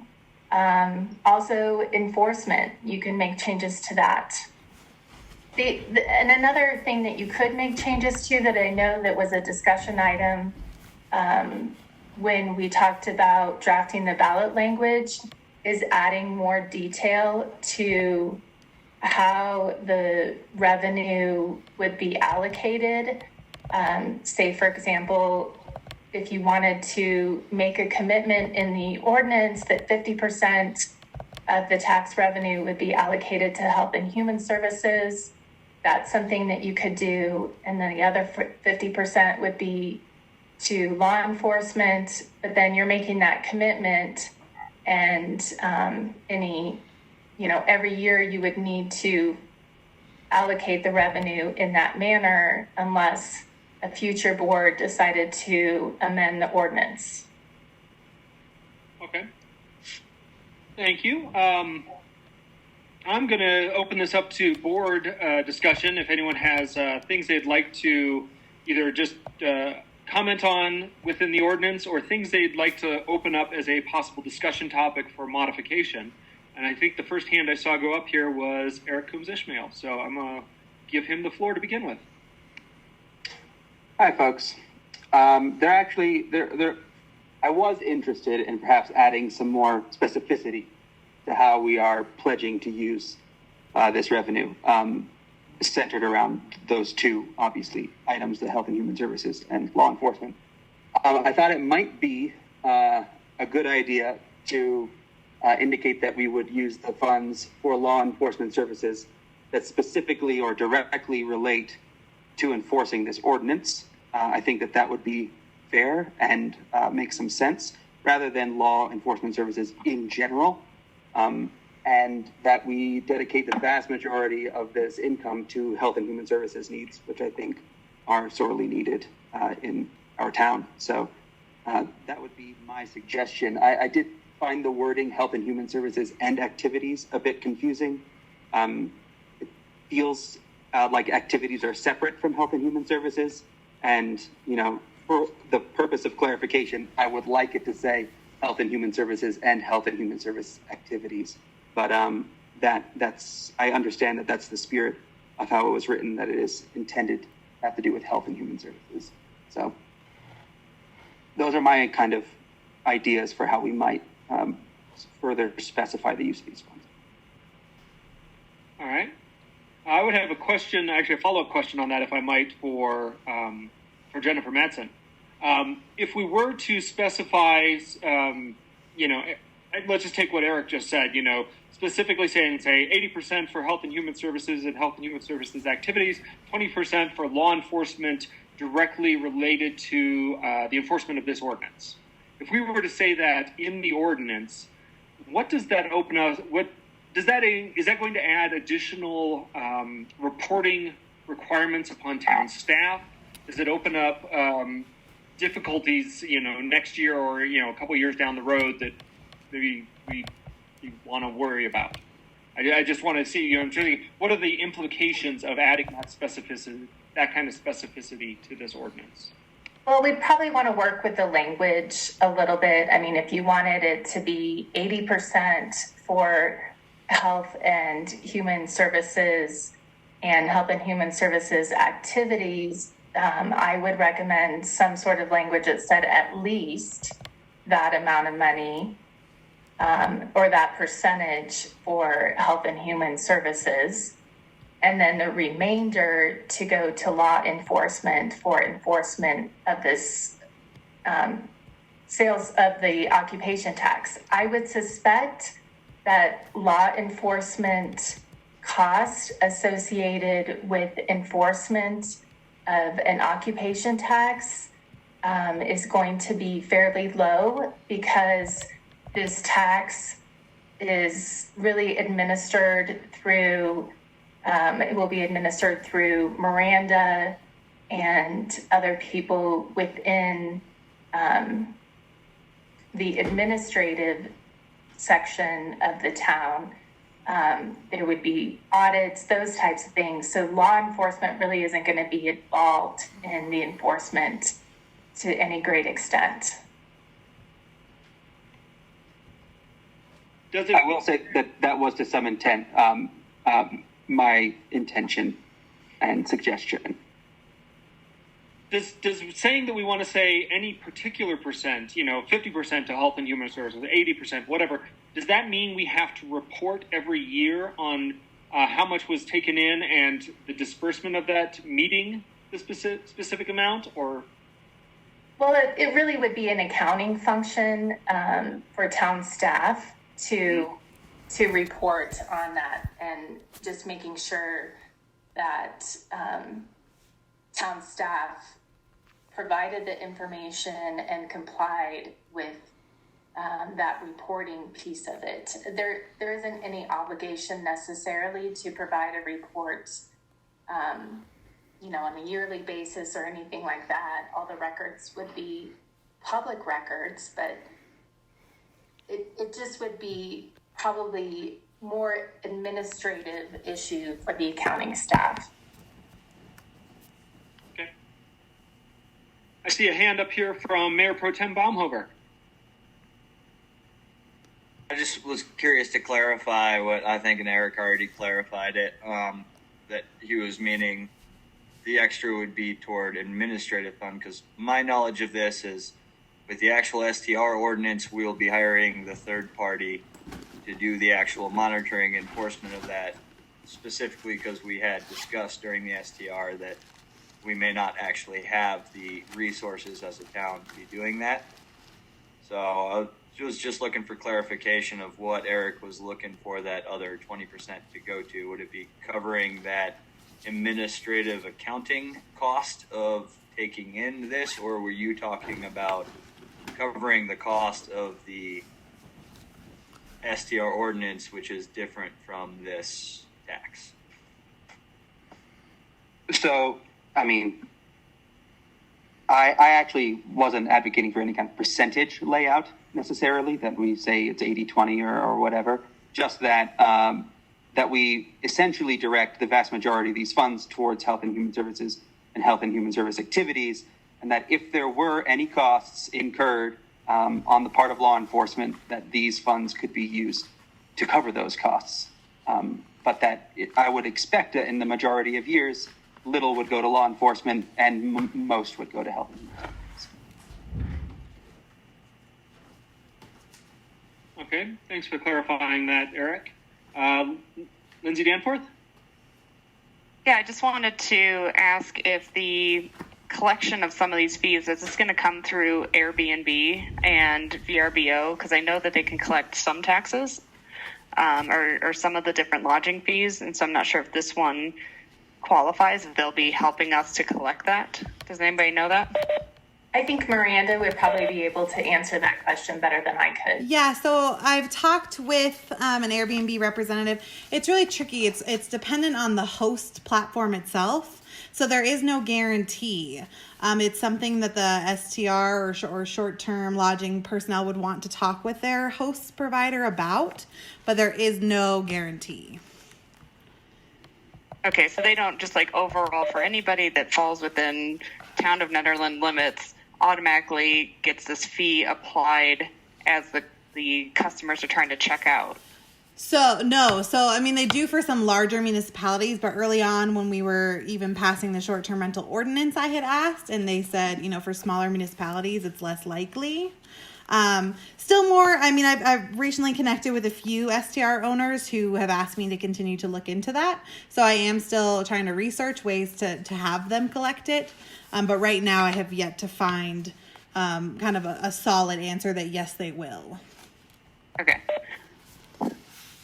And then I think the other thing is with Eric's idea, I think saying at least 50% going towards health and human services, I would be in favor of that language, so that at least 50% every year goes to them. And if we, give them more, that's fine. It kind of leaves it open.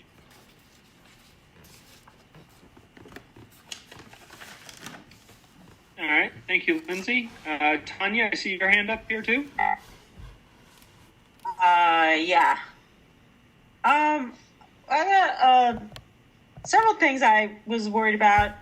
Just when I read the document, I see pages and pages about how it's going to be enforced, what you're being taxed on, blah, blah, blah. In just one sentence, the money is going to go towards human services and activities and law enforcement. As if that's specific. You guys really think that's specific? Because to me, that's so broad and leaves so much room for corruption and misappropriation of funds. I would like to see something incredibly specific. Like, for instance, I would like all that money to go into a fund that would then be given as a grant to people who can't pay rent because they broke their leg and can't go to work. Something like that. Incredibly specific. This is so broad to me. I feel like it's kind of like saying, I'm going to pass a tax so we can fix the roads. It's like, there's just no accountability on it. It's like, yeah, we gave, where's the money going to go? Like, what were you guys, I'm new here. What were you guys thinking? You talk about human services. Where were you going to send the money? How is it going to be appropriated? Is there room, is it going to be like somebody within town's going to create a job where they distribute this money? I don't like it. It's too vague. Police activities, what does that mean? Is that for hiring another officer? Could that be more specific? Could it be hiring someone to patrol West Magnolia and our Peewick and all our other transient areas and find people who need help, take them to places that need help, get the campfires put out, keep our community safe? Could it be I need this to be more specific for me to be comfortable with it, because right now it's just like them giving you free money to just put in some fun and get lost with no way to really there's no accountability on it. So that's all I have to say. I don't know how you guys think that's specific. There's nothing specific about that. The vaguest thing I've ever heard of. Okay. That's all I got to say. So I'd like to see us come up with something very specific for how this money gets spent. And one thing that could be done if you wanted to is you could add definitions to what does Health and Human Services mean. It could be anything. Right. That's right now. so if you wanted to add a definition, you could. You could specify exactly where you wanted it to go for Health and Human Services. You could specify that it's only for training for law enforcement or particular officer. You could definitely add more specificity. And also the room, the way you guys have it worded, I guess that's the way you have to do it, because we're not you can't actually charge a tax.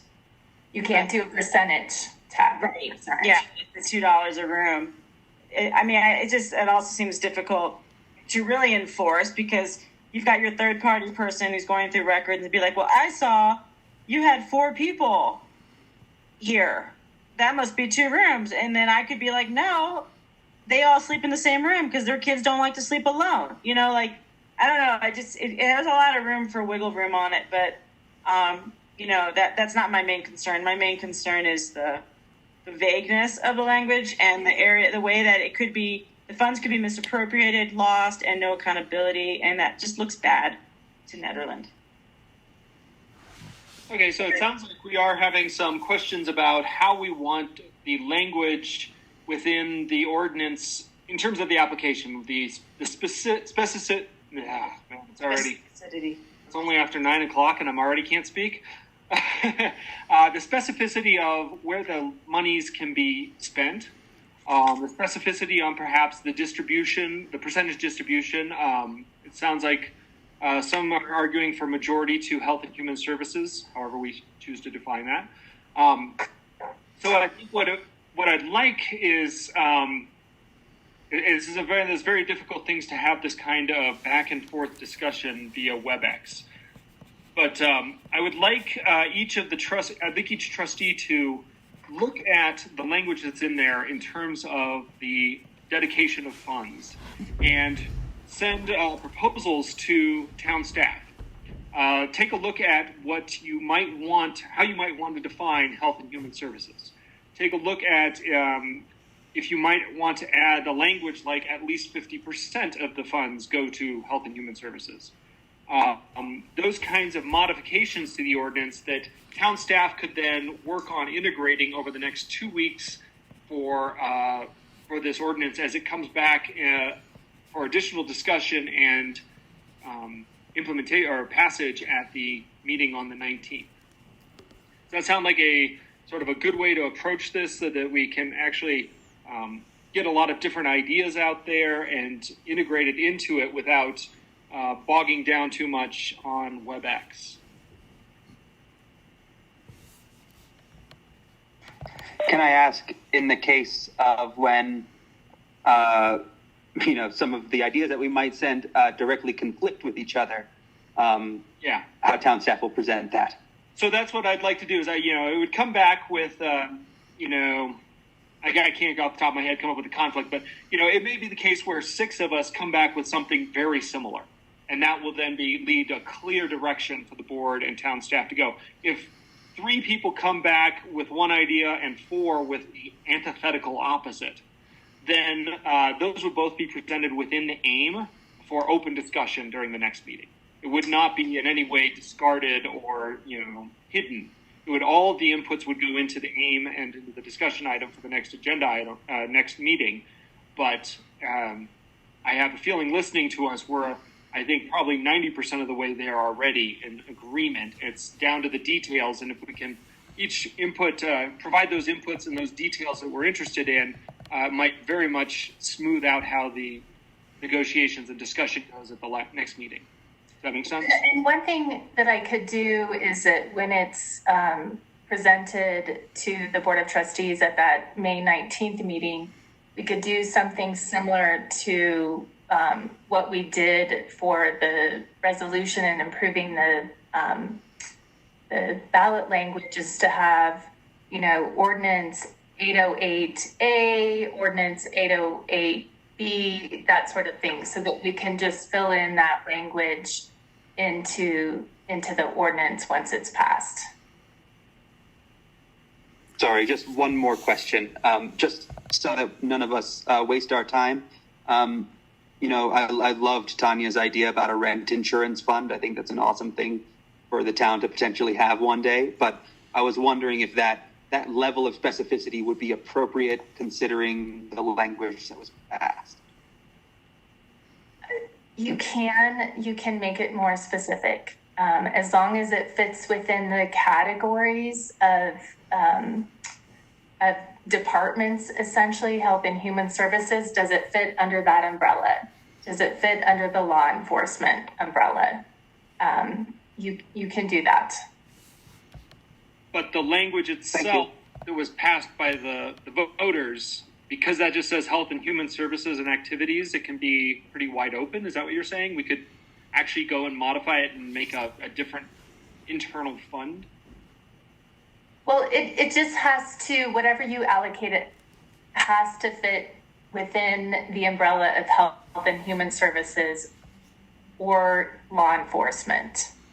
Okay. So if there's a colorable argument that it fits under Health and Human Services, that is okay. Okay. So this is Trustee Taylor. The next Board of Trustees then could come back and could decide to amend the code language to change it to something else that fits within that umbrella. That would be fine. But if you wanted to, change it to Parks and Recreation, that's when you need to go back to the voters. Okay. Julian. So I just wanted to comment on being terribly specific with a new ordinance where we're not 100% confident how much money is coming in. We've got some good guesses, but we're not positive. And when we're dealing with Health and Human Services especially, we're dealing with a very fluid thing. Right now, Health and Human Services is dealing with very different things than they were dealing with last year. And so I think that this needs to be made more specific in that we need to provide not here's where we're spending the money, but I think we need to clarify a bit better what is our process. And so the notion of establishing an account, virtual or actual, and putting some percentage, at least some percentage, into that account, and then using a process to allow Health and Human Services groups to apply for that money, that seems entirely reasonable to me. To say we're putting this amount of money into this particular thing in Health and Human Services, that in the ordinance could end up being useless next year when everything is completely different. So I think certainly we need to be a little bit better at specifying what we mean by Health and Human Services and what we mean by law enforcement. I think those are very good suggestions. But I think it needs to be stated in the document in that way. This is the process, not here's where we're sending the money. And I do think it is short on process. And so I'll be happy to play my role and also provide a suggestion for how to do that. But I think that's where we need to be with a statute of this sort, perhaps be clearer regarding what our process is going to be, and certainly establish at least some percentage that goes to Health and Human Services as defined, and that would include defining Health and Human Services, and then a process whereby the funds will be accumulated and then distributed. That's it. All right, thank you, Julian. I do also want to, I think, we're coming around to sort of a direction and ideas, but I think to help the Board of Trustees members as they go forward this week with their homework, I'd like to open this up for any public comment on this item and on the on what you've heard and directions possibly for the Board of Trustees to think. So I'd like to open this up. I think Kim Goho, you get first up. Your public comment. Can you hear me? There you go. Name and address, and then you got 3 minutes of public comment. Thank you. Great. Kim Goho, 3 Navajo Trail, Nederland. My question is for Jennifer mostly. The ordinance that was passed via the ballot made no mention whatsoever that short-term rental, the occupation tax did not apply towards commercial hotels and motels. So I guess my question is, how is that legal, and how is the implementation only going to apply to short-term rentals? I'm sorry, STRs, not commercial hotels or motels. And doesn't this call for a vote, a revote, or something? It applies to both. Well, I'm looking at the short-term rental shall not, it is not. Short-term rentals are not just Airbnbs. Right. Short-term rental does not apply to or include commercial hotels or motels, which was not in the wording of the ballot verbiage. All right. Well, let's take a look at that. So, yeah, thank you for bringing that up. Page 2 of 3 under key definitions related to the tax, the collection of the tax. Sorry, as I understood it, that was part of the definitions and not stating what was going to be subject to the occupational use tax, but rather that when short-term rentals was stated in the ordinance, that's how they were defined, not that that other entities weren't going to be covered in the Is that correct? I have to admit I was confused by that at first as well, yes. But I don't think the wording is bad. I think it's just the organization of the document. All right, well, but that's not what the Kim for pulling that up. Voted on. We'll definitely be taking a look at that because the intent of, you're right, the intent of the ordinance was passed by the town, by the voters, was all short-term housing. Lodging. Right. It does, the ballot language was short-term lodging, and this is drafted to apply to all lodging, to commercial and short-term rentals.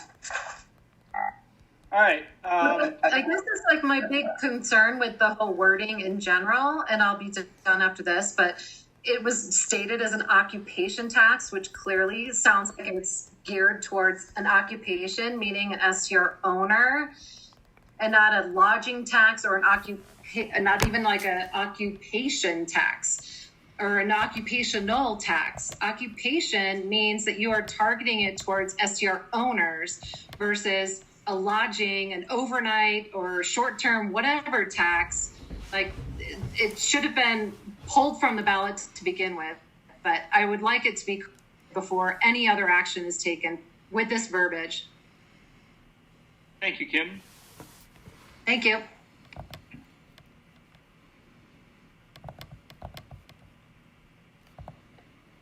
This is Trustee Taylor. May I ask a question?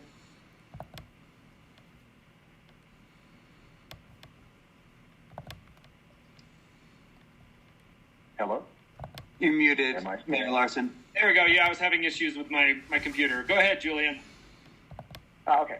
I was just going to say, I myself was very confused when I saw the original proposed ordinance and we used the word occupational, when in fact I believe we're talking about an occupancy tax. Is that not true? And is occupational a leftover from the original ordinance, and we're kind of stuck with occupational when we mean occupancy?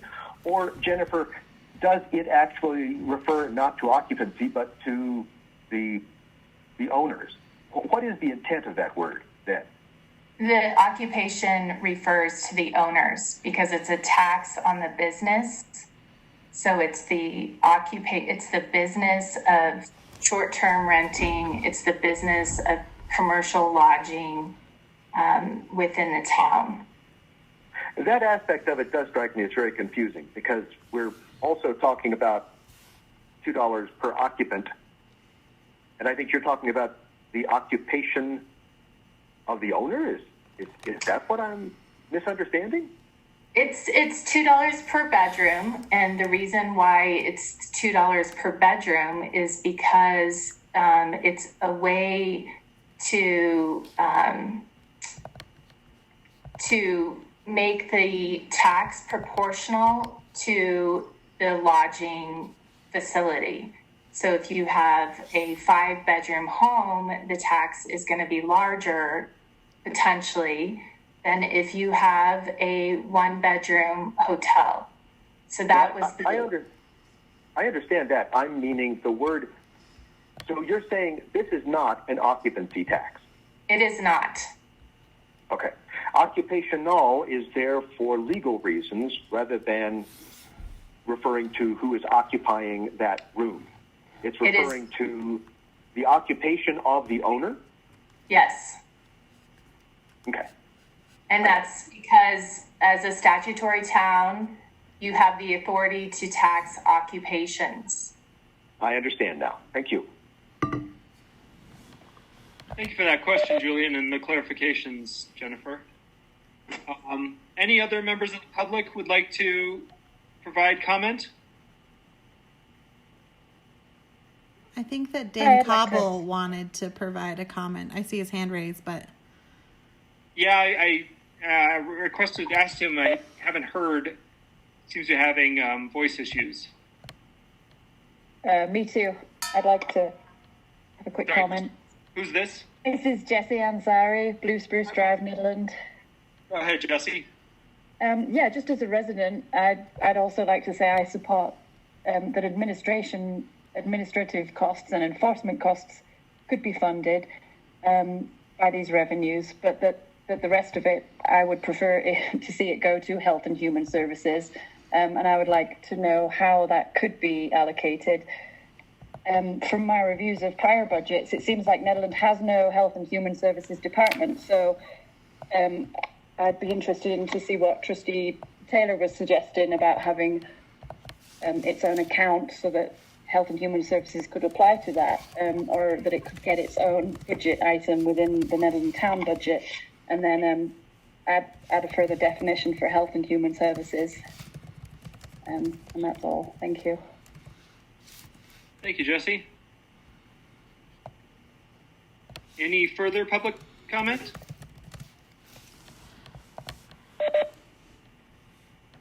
Not seeing any. I'm going to bring this back to the So, Board of Mayor Trustees. Larson, Yes, Miranda. my request would be, you do have a comment that Kathleen's trying to make, but Kathleen, my request would be that you call in like you've done for all other agenda items, so you can verbally. Maybe we could address Kathleen's concerns just through a trustee, that being myself, if that's all right, if I just clarify this question about this hotel room versus STR question. I'm reading the ordinance itself, and in section 4153, it does say effective July 1st, 2020, there's hereby levied by the town an occupation tax on the provision of lodging upon every person that furnishes any hotel room, motel room, short-term rental, or other similar accommodation. So it definitely does cover hotel and motel rooms. The problem here was just in defining what an STR is. And an STR in this case was not a motel room. Just so when STRs were referenced in the ordinance, it would be clear what it meant by an STR.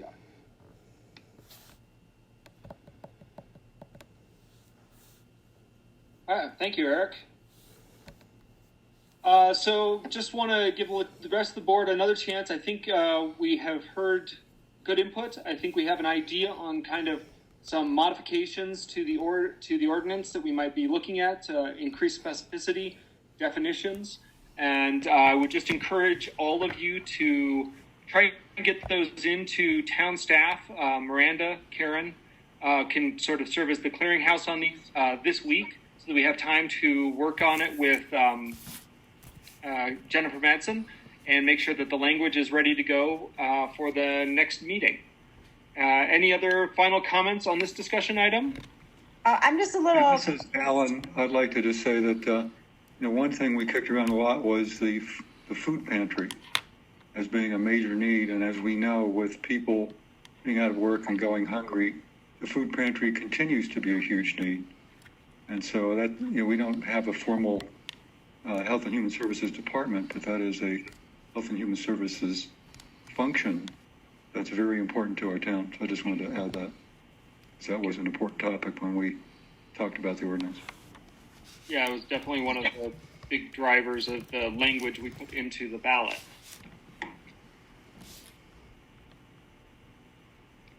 Anyone else? I'm confused. Tanya? Yeah, my hand's raised. Is this covering hotels or not? When I read the pages, to me it seemed like it was also going to be affecting hotels. It is. It is, okay. Yes. And then why is that a problem? Because during the ballot issue, it was said it wasn't going to be? It's not. It's just there was some confusion because of the way the legal ordinances get drafted within the definition sections. Okay, using some of the definitions. But this covers hotels, motels, and short-term rentals, just as the ballot language the voters approved said. Okay, that was just what I was confused about. Yeah.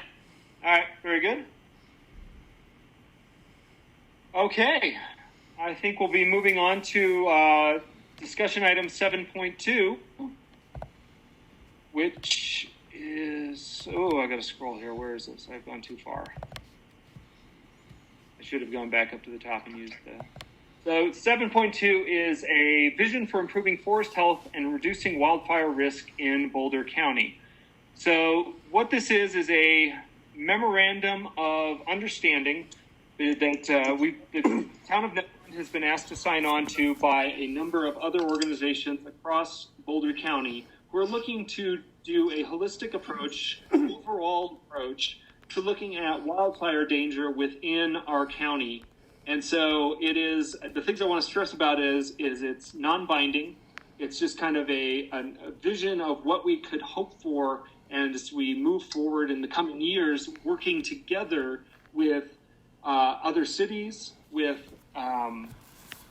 Arapahoe Roosevelt National Forest, with stakeholders, to try and do this instead of piecemeal as a larger group. And I know that our fire Rick Durr is on, is on to possibly discuss this a little bit more. Is that what I'm seeing here? I believe it's Rick Henriksen, who was able to make it tonight. Yes, Rick Henriksen, Fire Marshal. Chief Durr couldn't make it tonight. I just saw Rick and didn't see the face, so. Yeah, so from what you said there's really not a whole lot to add. Unfortunately, the first meeting for this was last fall, and when they really started discussing it, and neither myself or Chief Durr were available. The subsequent meetings have been canceled because of COVID. So a couple of people have been working on this document. It's draftable. So trying to get, like you said, everybody together on the same page. We're really in favor of this. It's a lot of good discussion, a lot of bringing the right people together. As this points out, if you've had a chance to read it, Governor Polis signed an agreement with the USDA Forest Service to work together a shared stewardship program, which is great. I've been around the county for a lot of years, and this is the first time I've ever heard of the state, the county, and the feds all signing on to an agreement to move forward with a lot of these projects and look at it from a larger standpoint than just a single community or a single hunk of land somewhere. And it really also fits in well with the CPAW grant that we recently have. I'm not sure if the new board's aware of that, but we'll be bringing more information on that to you in the next few weeks here or months. It's a support grant that we received a joint through the fire district and the town of Nederland to look at code, zoning, that sort of thing in town and how we can make more resilient forests. So this is going to fit together really well with what the county's been doing for years. Some fire districts have been working on. Forest Service has obviously done some projects around town, and this involves everybody. So I think it's going to be a really good program. And by the town of Netherlands signing this kind of MOU, it really it gets us a seat at the table and lets us continue to be part of the discussion. Is that right? Correct. It's a non-binding agreement. There may be something more in the future, but at this point, it's just, like you said, get that seat at the table to get your voice heard, participate in the process. Okay. Well, thank you, Rick, for sticking with us this long tonight to be able to chime in. And you might be called on to answer some questions here because I'm going to open this up to the Board of Trustees for any questions they have regarding the MOU. Before we then go, I will also open it up to public comment. So I'm going to start in the middle this time from the board and work either way, starting with Trustee Taylor. No question. All right, there we go. Trustee Danforth.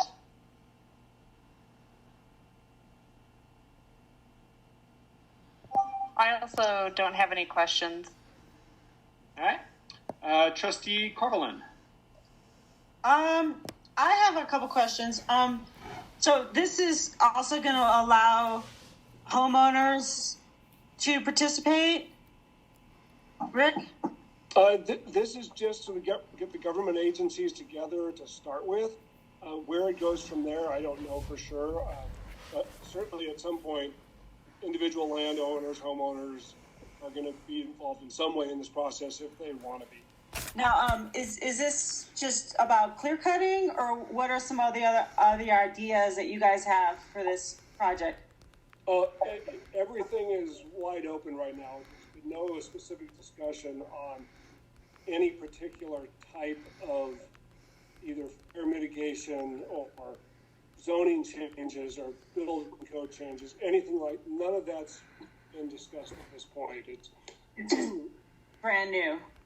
Yeah, and there is discussion in the document about using the best science currently available.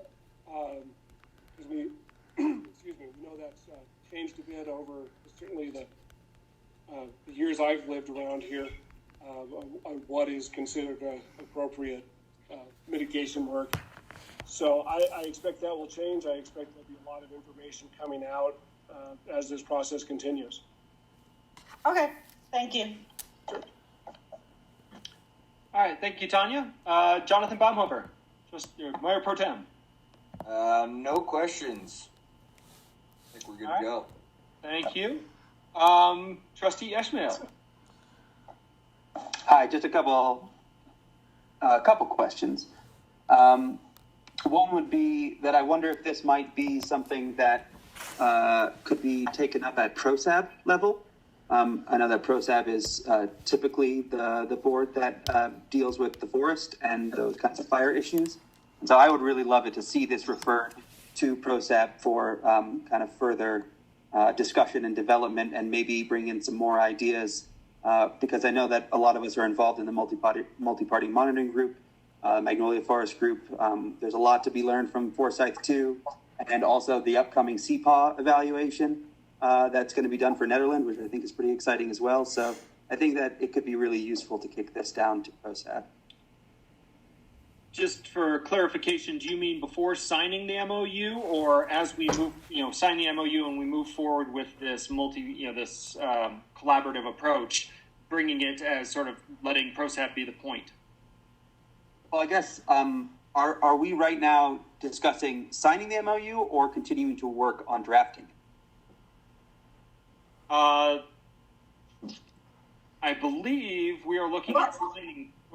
What we were looking at is direction for whether or not the Board of Trustees wanted to have the mayor and I continue researching this and participating in this effort. So really, Trustee Ismail, I guess what's being asked is, are you saying that in this process, as we're reviewing this potential agreement, this memo of understanding, do you think ProSab should look at it and then come back and make their recommendation? That is precisely what I'm suggesting, yes. Okay.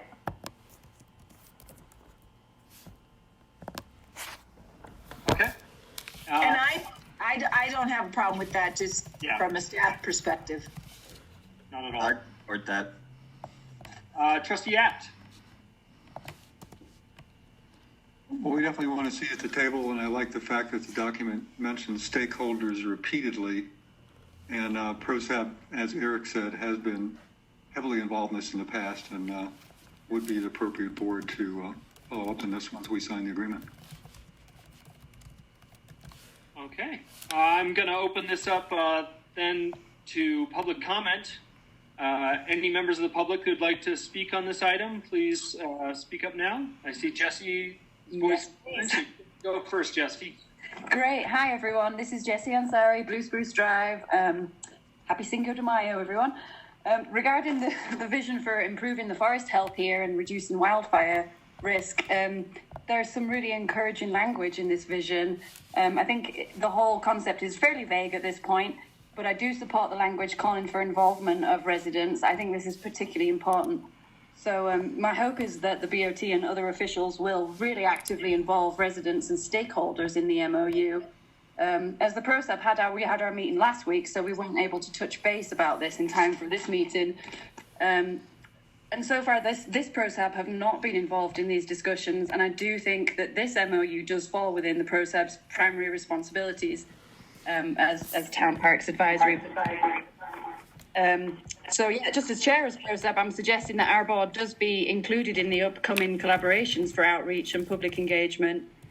I'm kind of interested in the last page about, I'd like to see or understand why we can't be included as local representatives listed as signatories, like the town of Nederland or the ProSab.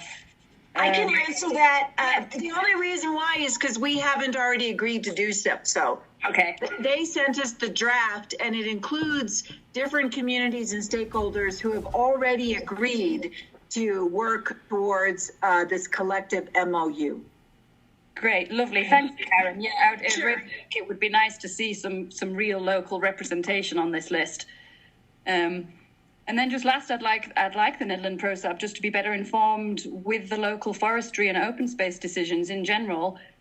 Seeing this come up, I think that we do need to be informed about the Colorado Parks and Wildlife grant And it's great to have some contact with Rick Hendrickson here. It would be nice to have the Parks Board have some more ongoing communications with the Nederland Fire Department.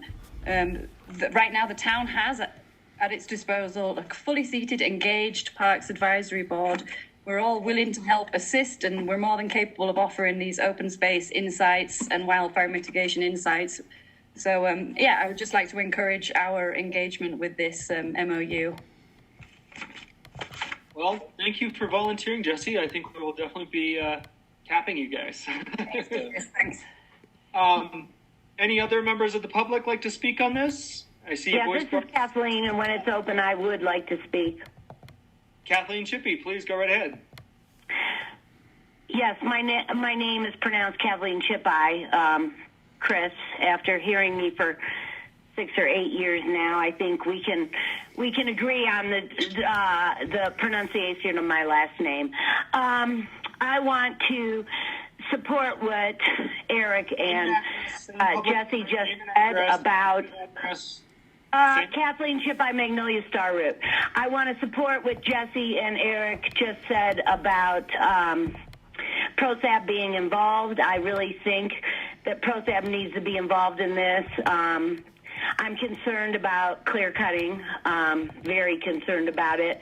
And I do think that ProSab right now has one of the best seated boards that I've seen after attending 10 years worth of town meetings, and I believe that ProSab should be involved and should be included in anything that's going down in the parks and open spaces or the forest or any kind of mitigation for trees or anything else, anything that has to do with wildlife or parks and open space. And I do want to have the neighbors who will be impacted by whatever occurs to be contacted directly and individually, to be consulted on their feelings on any mitigations that might happen around their own properties for sure. So that's my public comment. Thank you. Any other members of the public? I'm seeing none. So bringing this book, Kim, did you just raise your hand? Or is that from earlier? So 12, Gail Cynthia. I think it's from earlier. I just unmuted her. I don't think she is a comment on this. Then we'll bring this back to the board. So it sounds like we're all in agreement that we would like to continue to work on this MOU, continue to maintain a seat at the table, and so we'll definitely be using ProSab as our primary contact, I think, with this. And I would like to propose we get this before ProSab at their next board meeting, and then working with the organization and everyone as part of it to find a draft of it that the town of Nederland can sign on to.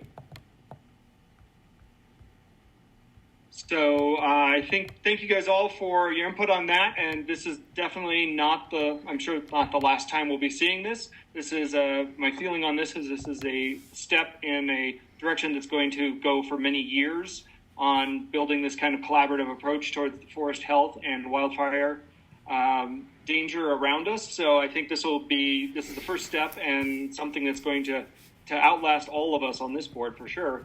And is a kind of exciting thing to have getting started under this new board. So thank you guys all very much on that. We have one final discussion item tonight, which is the public health mask order. We looked to, and with this one we have a lot of public comment on it here.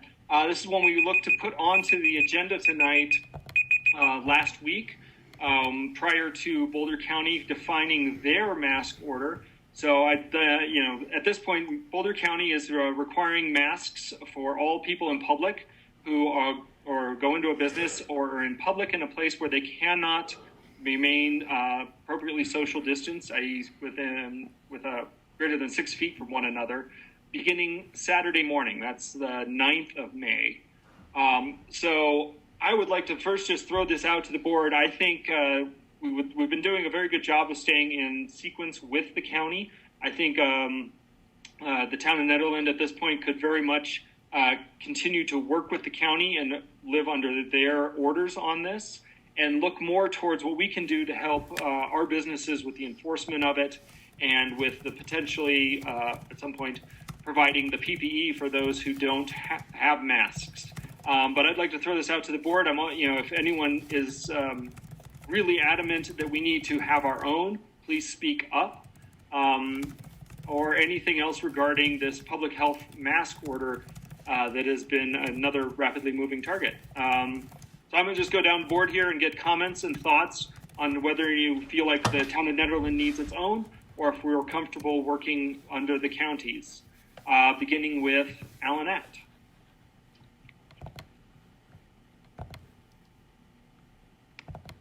I'm glad Boulder County has acted, and I think it precludes us from needing to do anything on our own. And I like what you just said, Chris, which is perhaps the businesses would like help with enforcement or, provision of PPE, but I don't really see an urgent need for us to have our own ordinance. All right. Thank you, Alan. Eric Coombs-Ismail? I think Boulder County's mask order is perfectly sufficient, and I don't think we probably need an additional one here. Great. Mayor Pro Tem Baumhover. Yeah, I believe Boulder County is fully sufficient. I don't think we need to reinvent the wheel. And through all of this, we've really been looking to Boulder County and public health, going all the way back to the discussion about Dead Guy Days. So I'd like to stay hand in hand with them, and definitely be interested in seeing if we can eventually provide PPE for either our businesses or maybe residents who don't have it, so that there is less of a reason not to comply with that. Thank you. Trustee Taylor. Yes, I agree with all of that the county proposal is entirely adequate. I've been going over the WHO proposals, and WHO has some problems, as I think we all know. But one of the recommendations I think is very sound, and that is if we are to impose an order of this sort, it is important for us to inform people as to why we're doing it and what the mask is for and what's a good example of a mask. What are we actually talking about? I think this is important for our store owners, because if a store owner is going to say, I'm sorry, you can't come in, I think it's very important for us to help that store owner with at least useful signage, such that they can say, look, there's the sign. It says, this is the ordinance, and you can't come in here without a mask. And maybe they're able to say, by the way, I have a little mask for you here. But I would like to ask a question of town staff. Has the county proposed signage of this sort, or is this something that each town is going to have to come up with on their own? That's a great question, and they do actually have graphics that other municipalities can access and create signage. They're not going to create signage for us, but they do have a portal that our town staff can access and look at to create signage. I will say we don't have anything in the budget for that, but we could access that information and send it to the business owners and see if they would want to print it off, that kind of thing. Is that what you were thinking, or more creating more official kind of signage?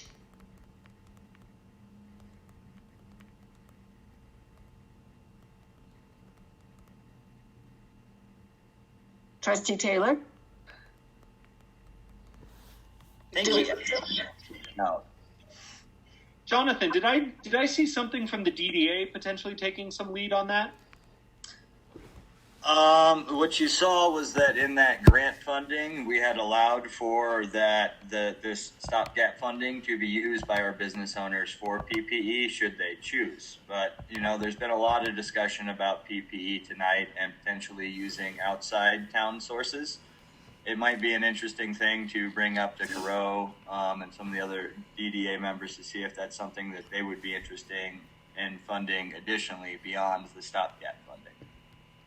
Now that we have a mask ordinance in place in the county, it would be worthwhile discussing. What DDA had done is just put it as a provision for allowable uses of that grant funding. Did that clarify? I'm vaguely remembering. I'm remembering an email I saw earlier today about something that was going to go before the DDA at its next meeting regarding signage. Yeah, I think that was just put on the agenda because two people have agreed, but I don't know if they've really fleshed that out, and I know they're just working on the agenda now. Okay. So I think the person who actually asked that to happen is on the phone. I think it was Barb.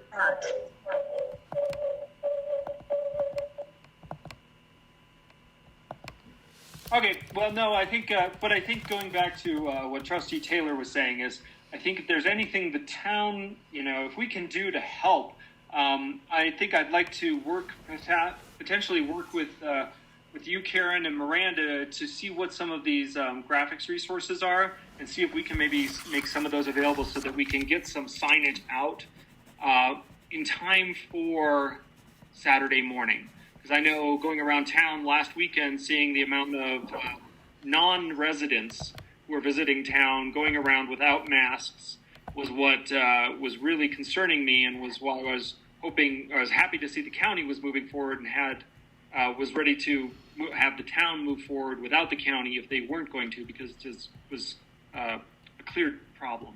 So I'd like to work with you to see if we can make some of those graphics available, or some quickly mock up some signs that businesses could print out so that there's a uniform appearance, perhaps by this weekend. Sure, sounds good. This is Trustee Taylor. Oh, you're welcome back. I'm back. Welcome back, yeah, I just pushed the wrong button. Yes, all of that sounds exactly like what I was considering. There's no need, I think, for the town to provide signage if the town can provide images that could be printed, and it would be really great if those were consistent with other signs made available through the county. Sounds good. Very good. Trustee Danforth. Hi, yes, I agree with Julian Taylor saying that we should have consistent signage, and I think if the county took the lead so that we all have a similar look and feel with those signs, I think might carry a little more weight than us trying to design any.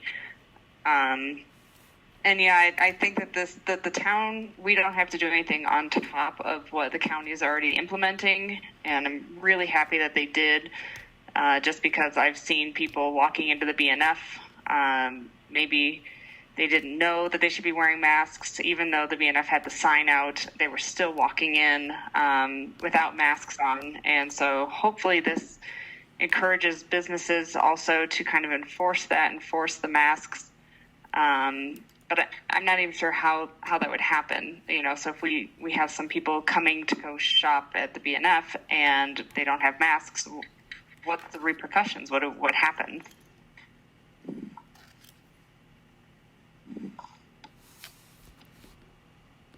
That is no shoes, no service. We already have a state that can deny service as a business owner. So kind of one of those things that I'm glad the order is in place, but businesses already have the constitutional right to deny services to those individuals. That's why we can put up signs that say no shoes, no service, no shirt, no service. Right now it's no mask, no service. And we just need to basically publicly state that as a board and as a town, we have that.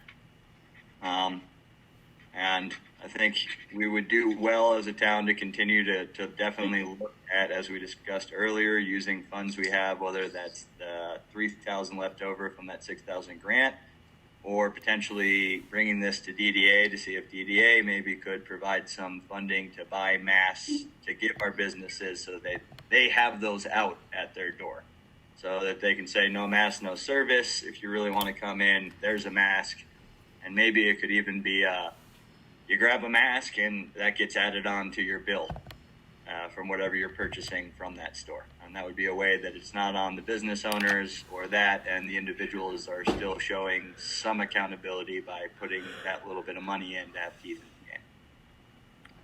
the game. Thank you, Jonathan. Trustee Carvalhan. Yeah, I agree with everybody. I was surprised to hear that we didn't have the money in our budget to print out signs for the businesses, because we were just talking about how to spend that $3,000. So I think that's a great way to spend a little bit of that money. I think signs are really important.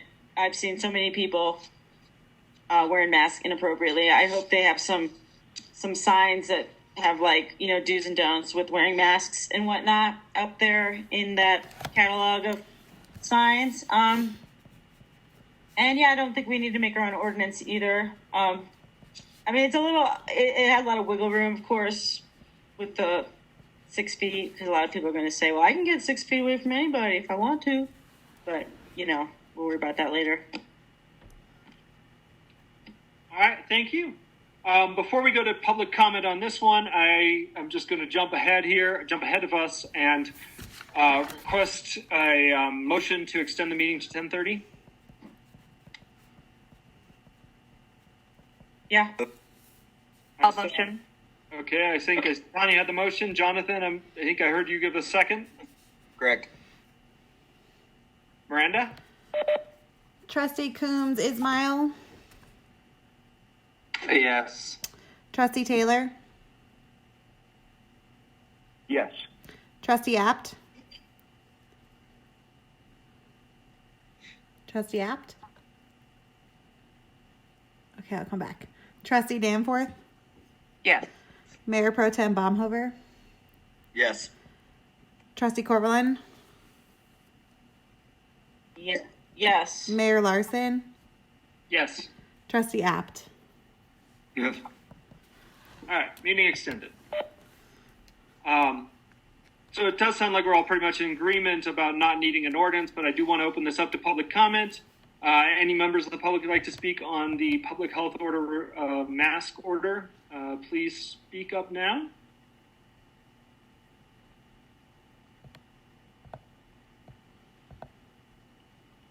Not hearing any, I will bring this back to the board for any last thoughts or comments.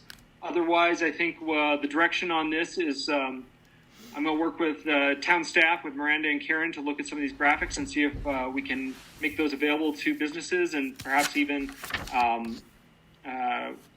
consistent signage targeting to be consistent with the county prior to this weekend. Hi, this is Coombs Ismail. It just gives me a chance to say something I forgot to say earlier, which is that while I understand that, you know, the cloth face masks are not particularly effective in terms of transmission of particles, et cetera, et cetera, et cetera, but it is now becoming a business concern if people don't have access to cloth face coverings when they're coming into people's businesses. So I do think that even if we're providing PPE that is not the ideal PPE, we should still be providing as much of it as we possibly can, and that includes in terms of signage. All right, thank you. Any other thoughts on the public masks?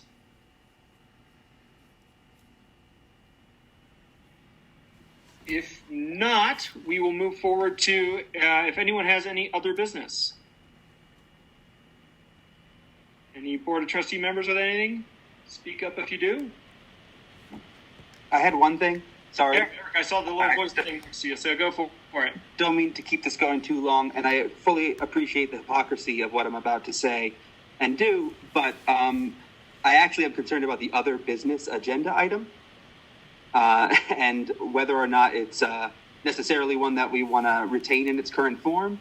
And I'm just putting this out there as a discussion. I don't think it's an urgent topic that we have to deal with now, but I think in terms of meeting accessibility, we might want to look at other business either coming before public comment on non-agenda items, or we might want to look at it as maybe a time for us to voice what we would like to see on the next agenda more specifically, rather than just a place for us to talk. And there's a few other kind of meeting accessibility things I think that we should think about as a board, including how we might be able to help folks who have elder care and child care issues with attending meetings, and also maybe looking into kind of abolishing this name and address practice and using another method to record people's name and addresses other than in terms of voice or speech. So it's just some ideas that I've had. People have expressed some concerns to me about these practices, and I think that they're things we could be ruminating on thinking about for the future, just to make sure that we can get as much of our residents involved in local governance. All right, sounds good. Yeah, I mean, if you have ideas on any of those, we're open to changing all of this, any of these ideas. Any other board members? Yeah, I do have something to say. Yeah. Well, I know we've been,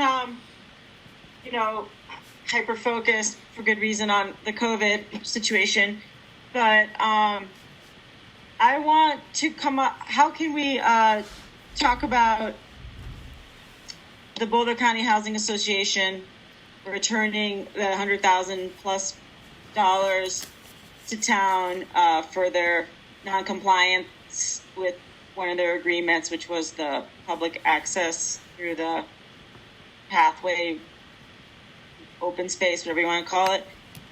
When can we talk about how that money is going to be spent, and also talk about some of the other complaints I've been hearing from Boulder County Housing Association? I heard that they've been encroaching on Calvary Chapel's parking, and I'm just curious what's going on with that, the oversight on that as well. It seems like that's my big word today, is oversight. So can we make that an agenda issue for the future, or how is that money going to be spent? What is your thoughts on it, Chris and Karen and Miranda and everybody who's in charge of that? Well, I think, to tackle a couple of different pieces of this, I think maybe one thing we should do is, because we do have a lot of members of the board this board, who haven't been involved, who weren't on the previous boards when we had a lot of these discussions, perhaps we should have Nori from BCHA come up and present and sort of discuss, from the BCHA where they are, what in the process, answer questions directly that board members might have. Yeah, but she's not going to tell us how we're going to spend that money. No, I was saying different pieces. I'm saying that would be part of it. Sure, yeah, and then the parking lot, like what? I don't know if that's true or not. I think the mayor has a really good idea that a lot has happened that we haven't necessarily been privy to. Nora's been there, and there's been a lot of stuff going on with county landowners, different things. It would be really nice to get Nora up here after all this COVID. We were having pretty regular updates with previous BOT about progress there, changes. They were updating us on any things that had happened with surrounding landowners, that they were in agreements, had they made agreements with landowners. So at this point, I think it would be really nice to get Nora up here now that they're very close to finish and get that full overview and kind of get what's happened since the last time Nora came up to present. So I would be really for that and bringing Boulder County officials up to answer our questions and then be able to address some of those issues or concerns. And if there are rumors, they'll be settled right there. And if there's real meat to these issues, then we'll be able to address them with the head of that project on the Boulder County level. And then there will be no kind of in between our board discussing things and then having to direct Karen there. We'll just be able to handle it with Nora at a BOT meeting. So I'd be really for trying to get that on the next agenda if Nora's available, and potentially maybe as BOT members, us sending a list of questions to Karen, that Nora would have some time to get that information so she has it on hand, and then we could discuss the details of that information in a little bit more.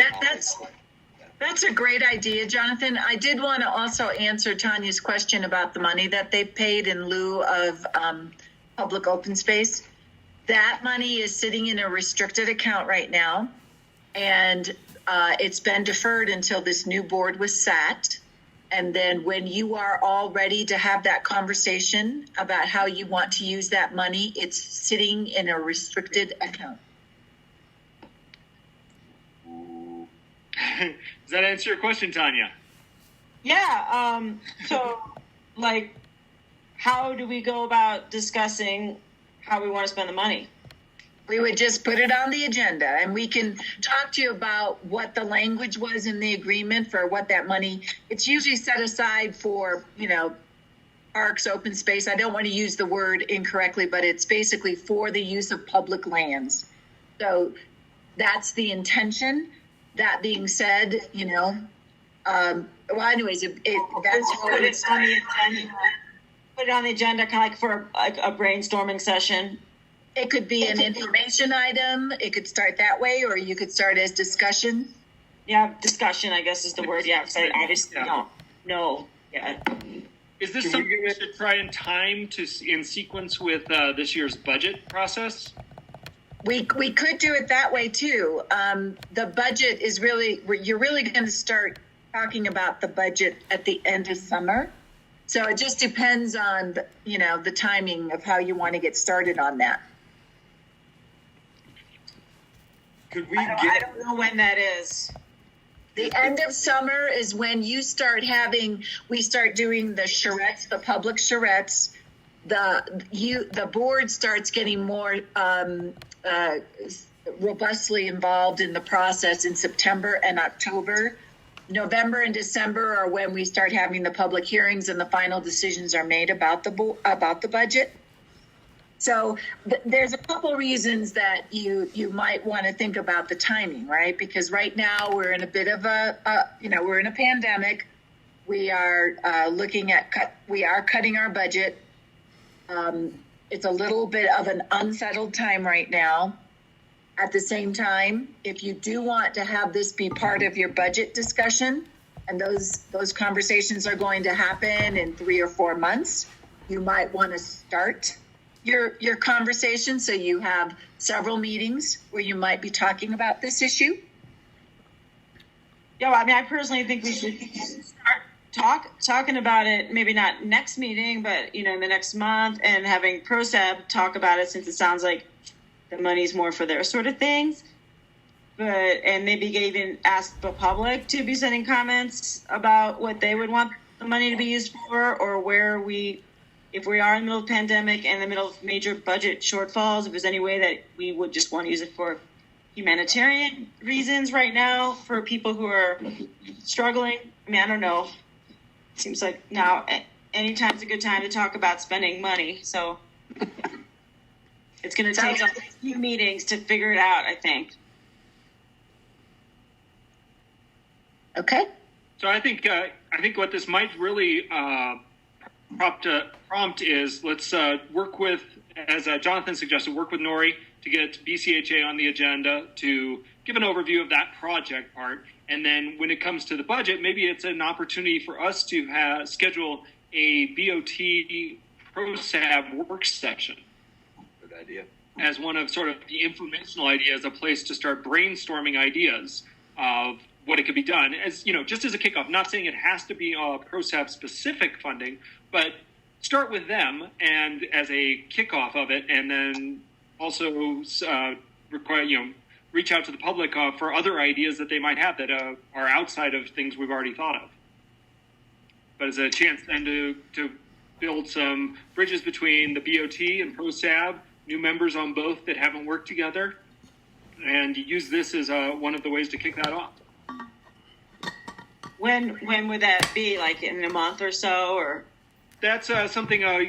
What I'd say is we have a master agenda that we're looking at. That we have. We juggle what big items are coming up. So I would say that I'll take it upon myself to work with Karen and Miranda, look at the master agenda. We'll try and get Nori scheduled as soon as possible, and then also send an email around to the board saying, okay, looks like the opportunities we have for a ProSab BOT work session. But hopefully, within the next month, I would say. Okay. Does anyone else have any other business?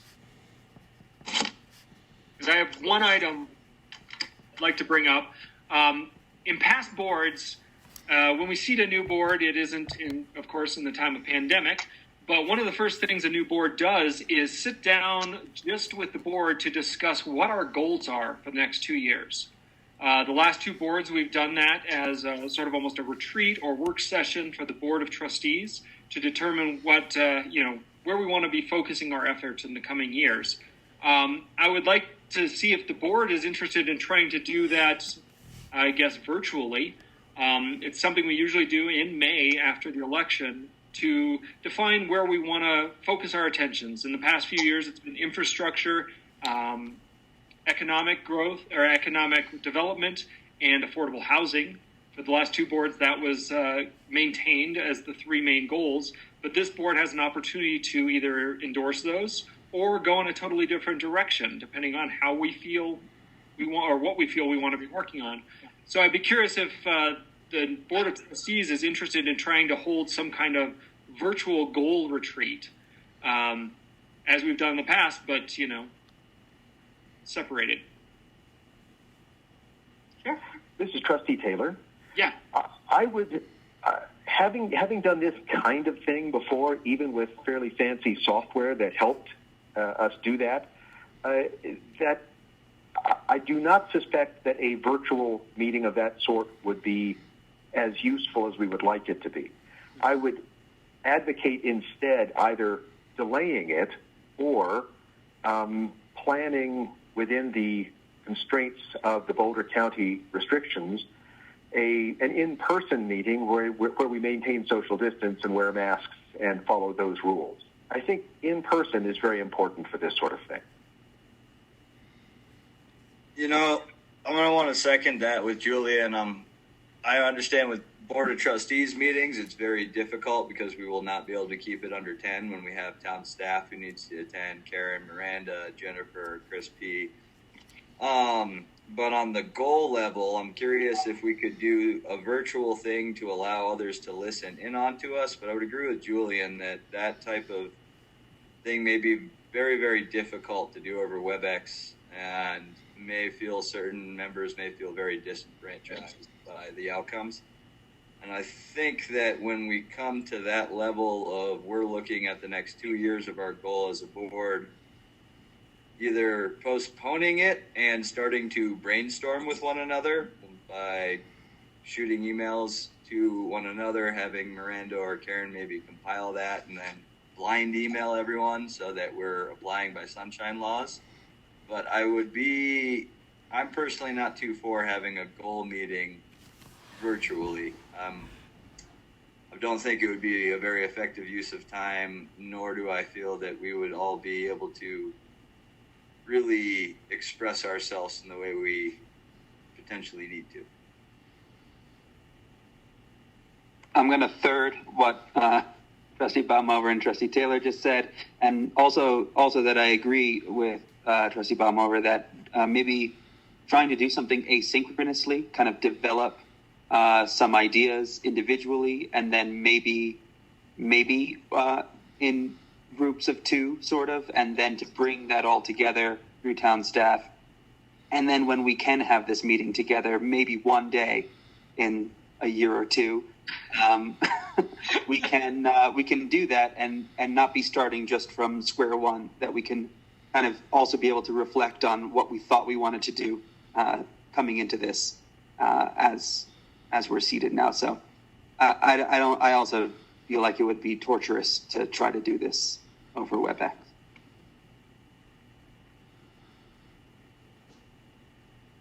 Oh, well, I don't mind the WebEx, but I'll go with the flow on this one.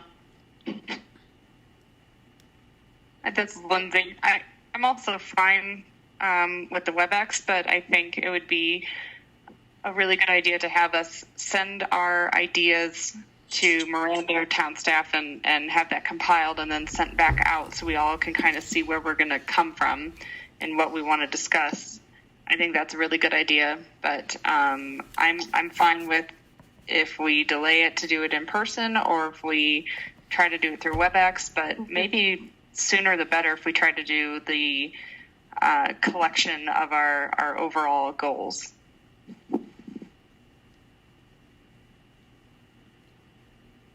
I think what we should do is,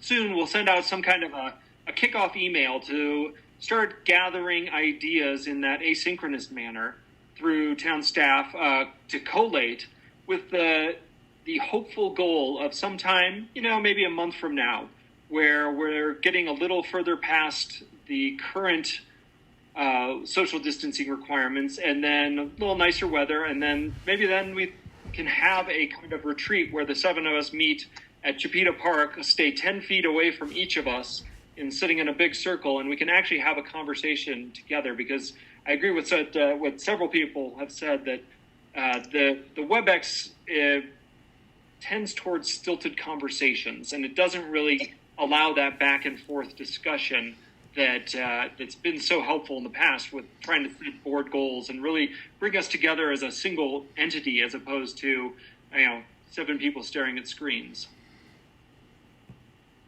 So, anyone else have any other business?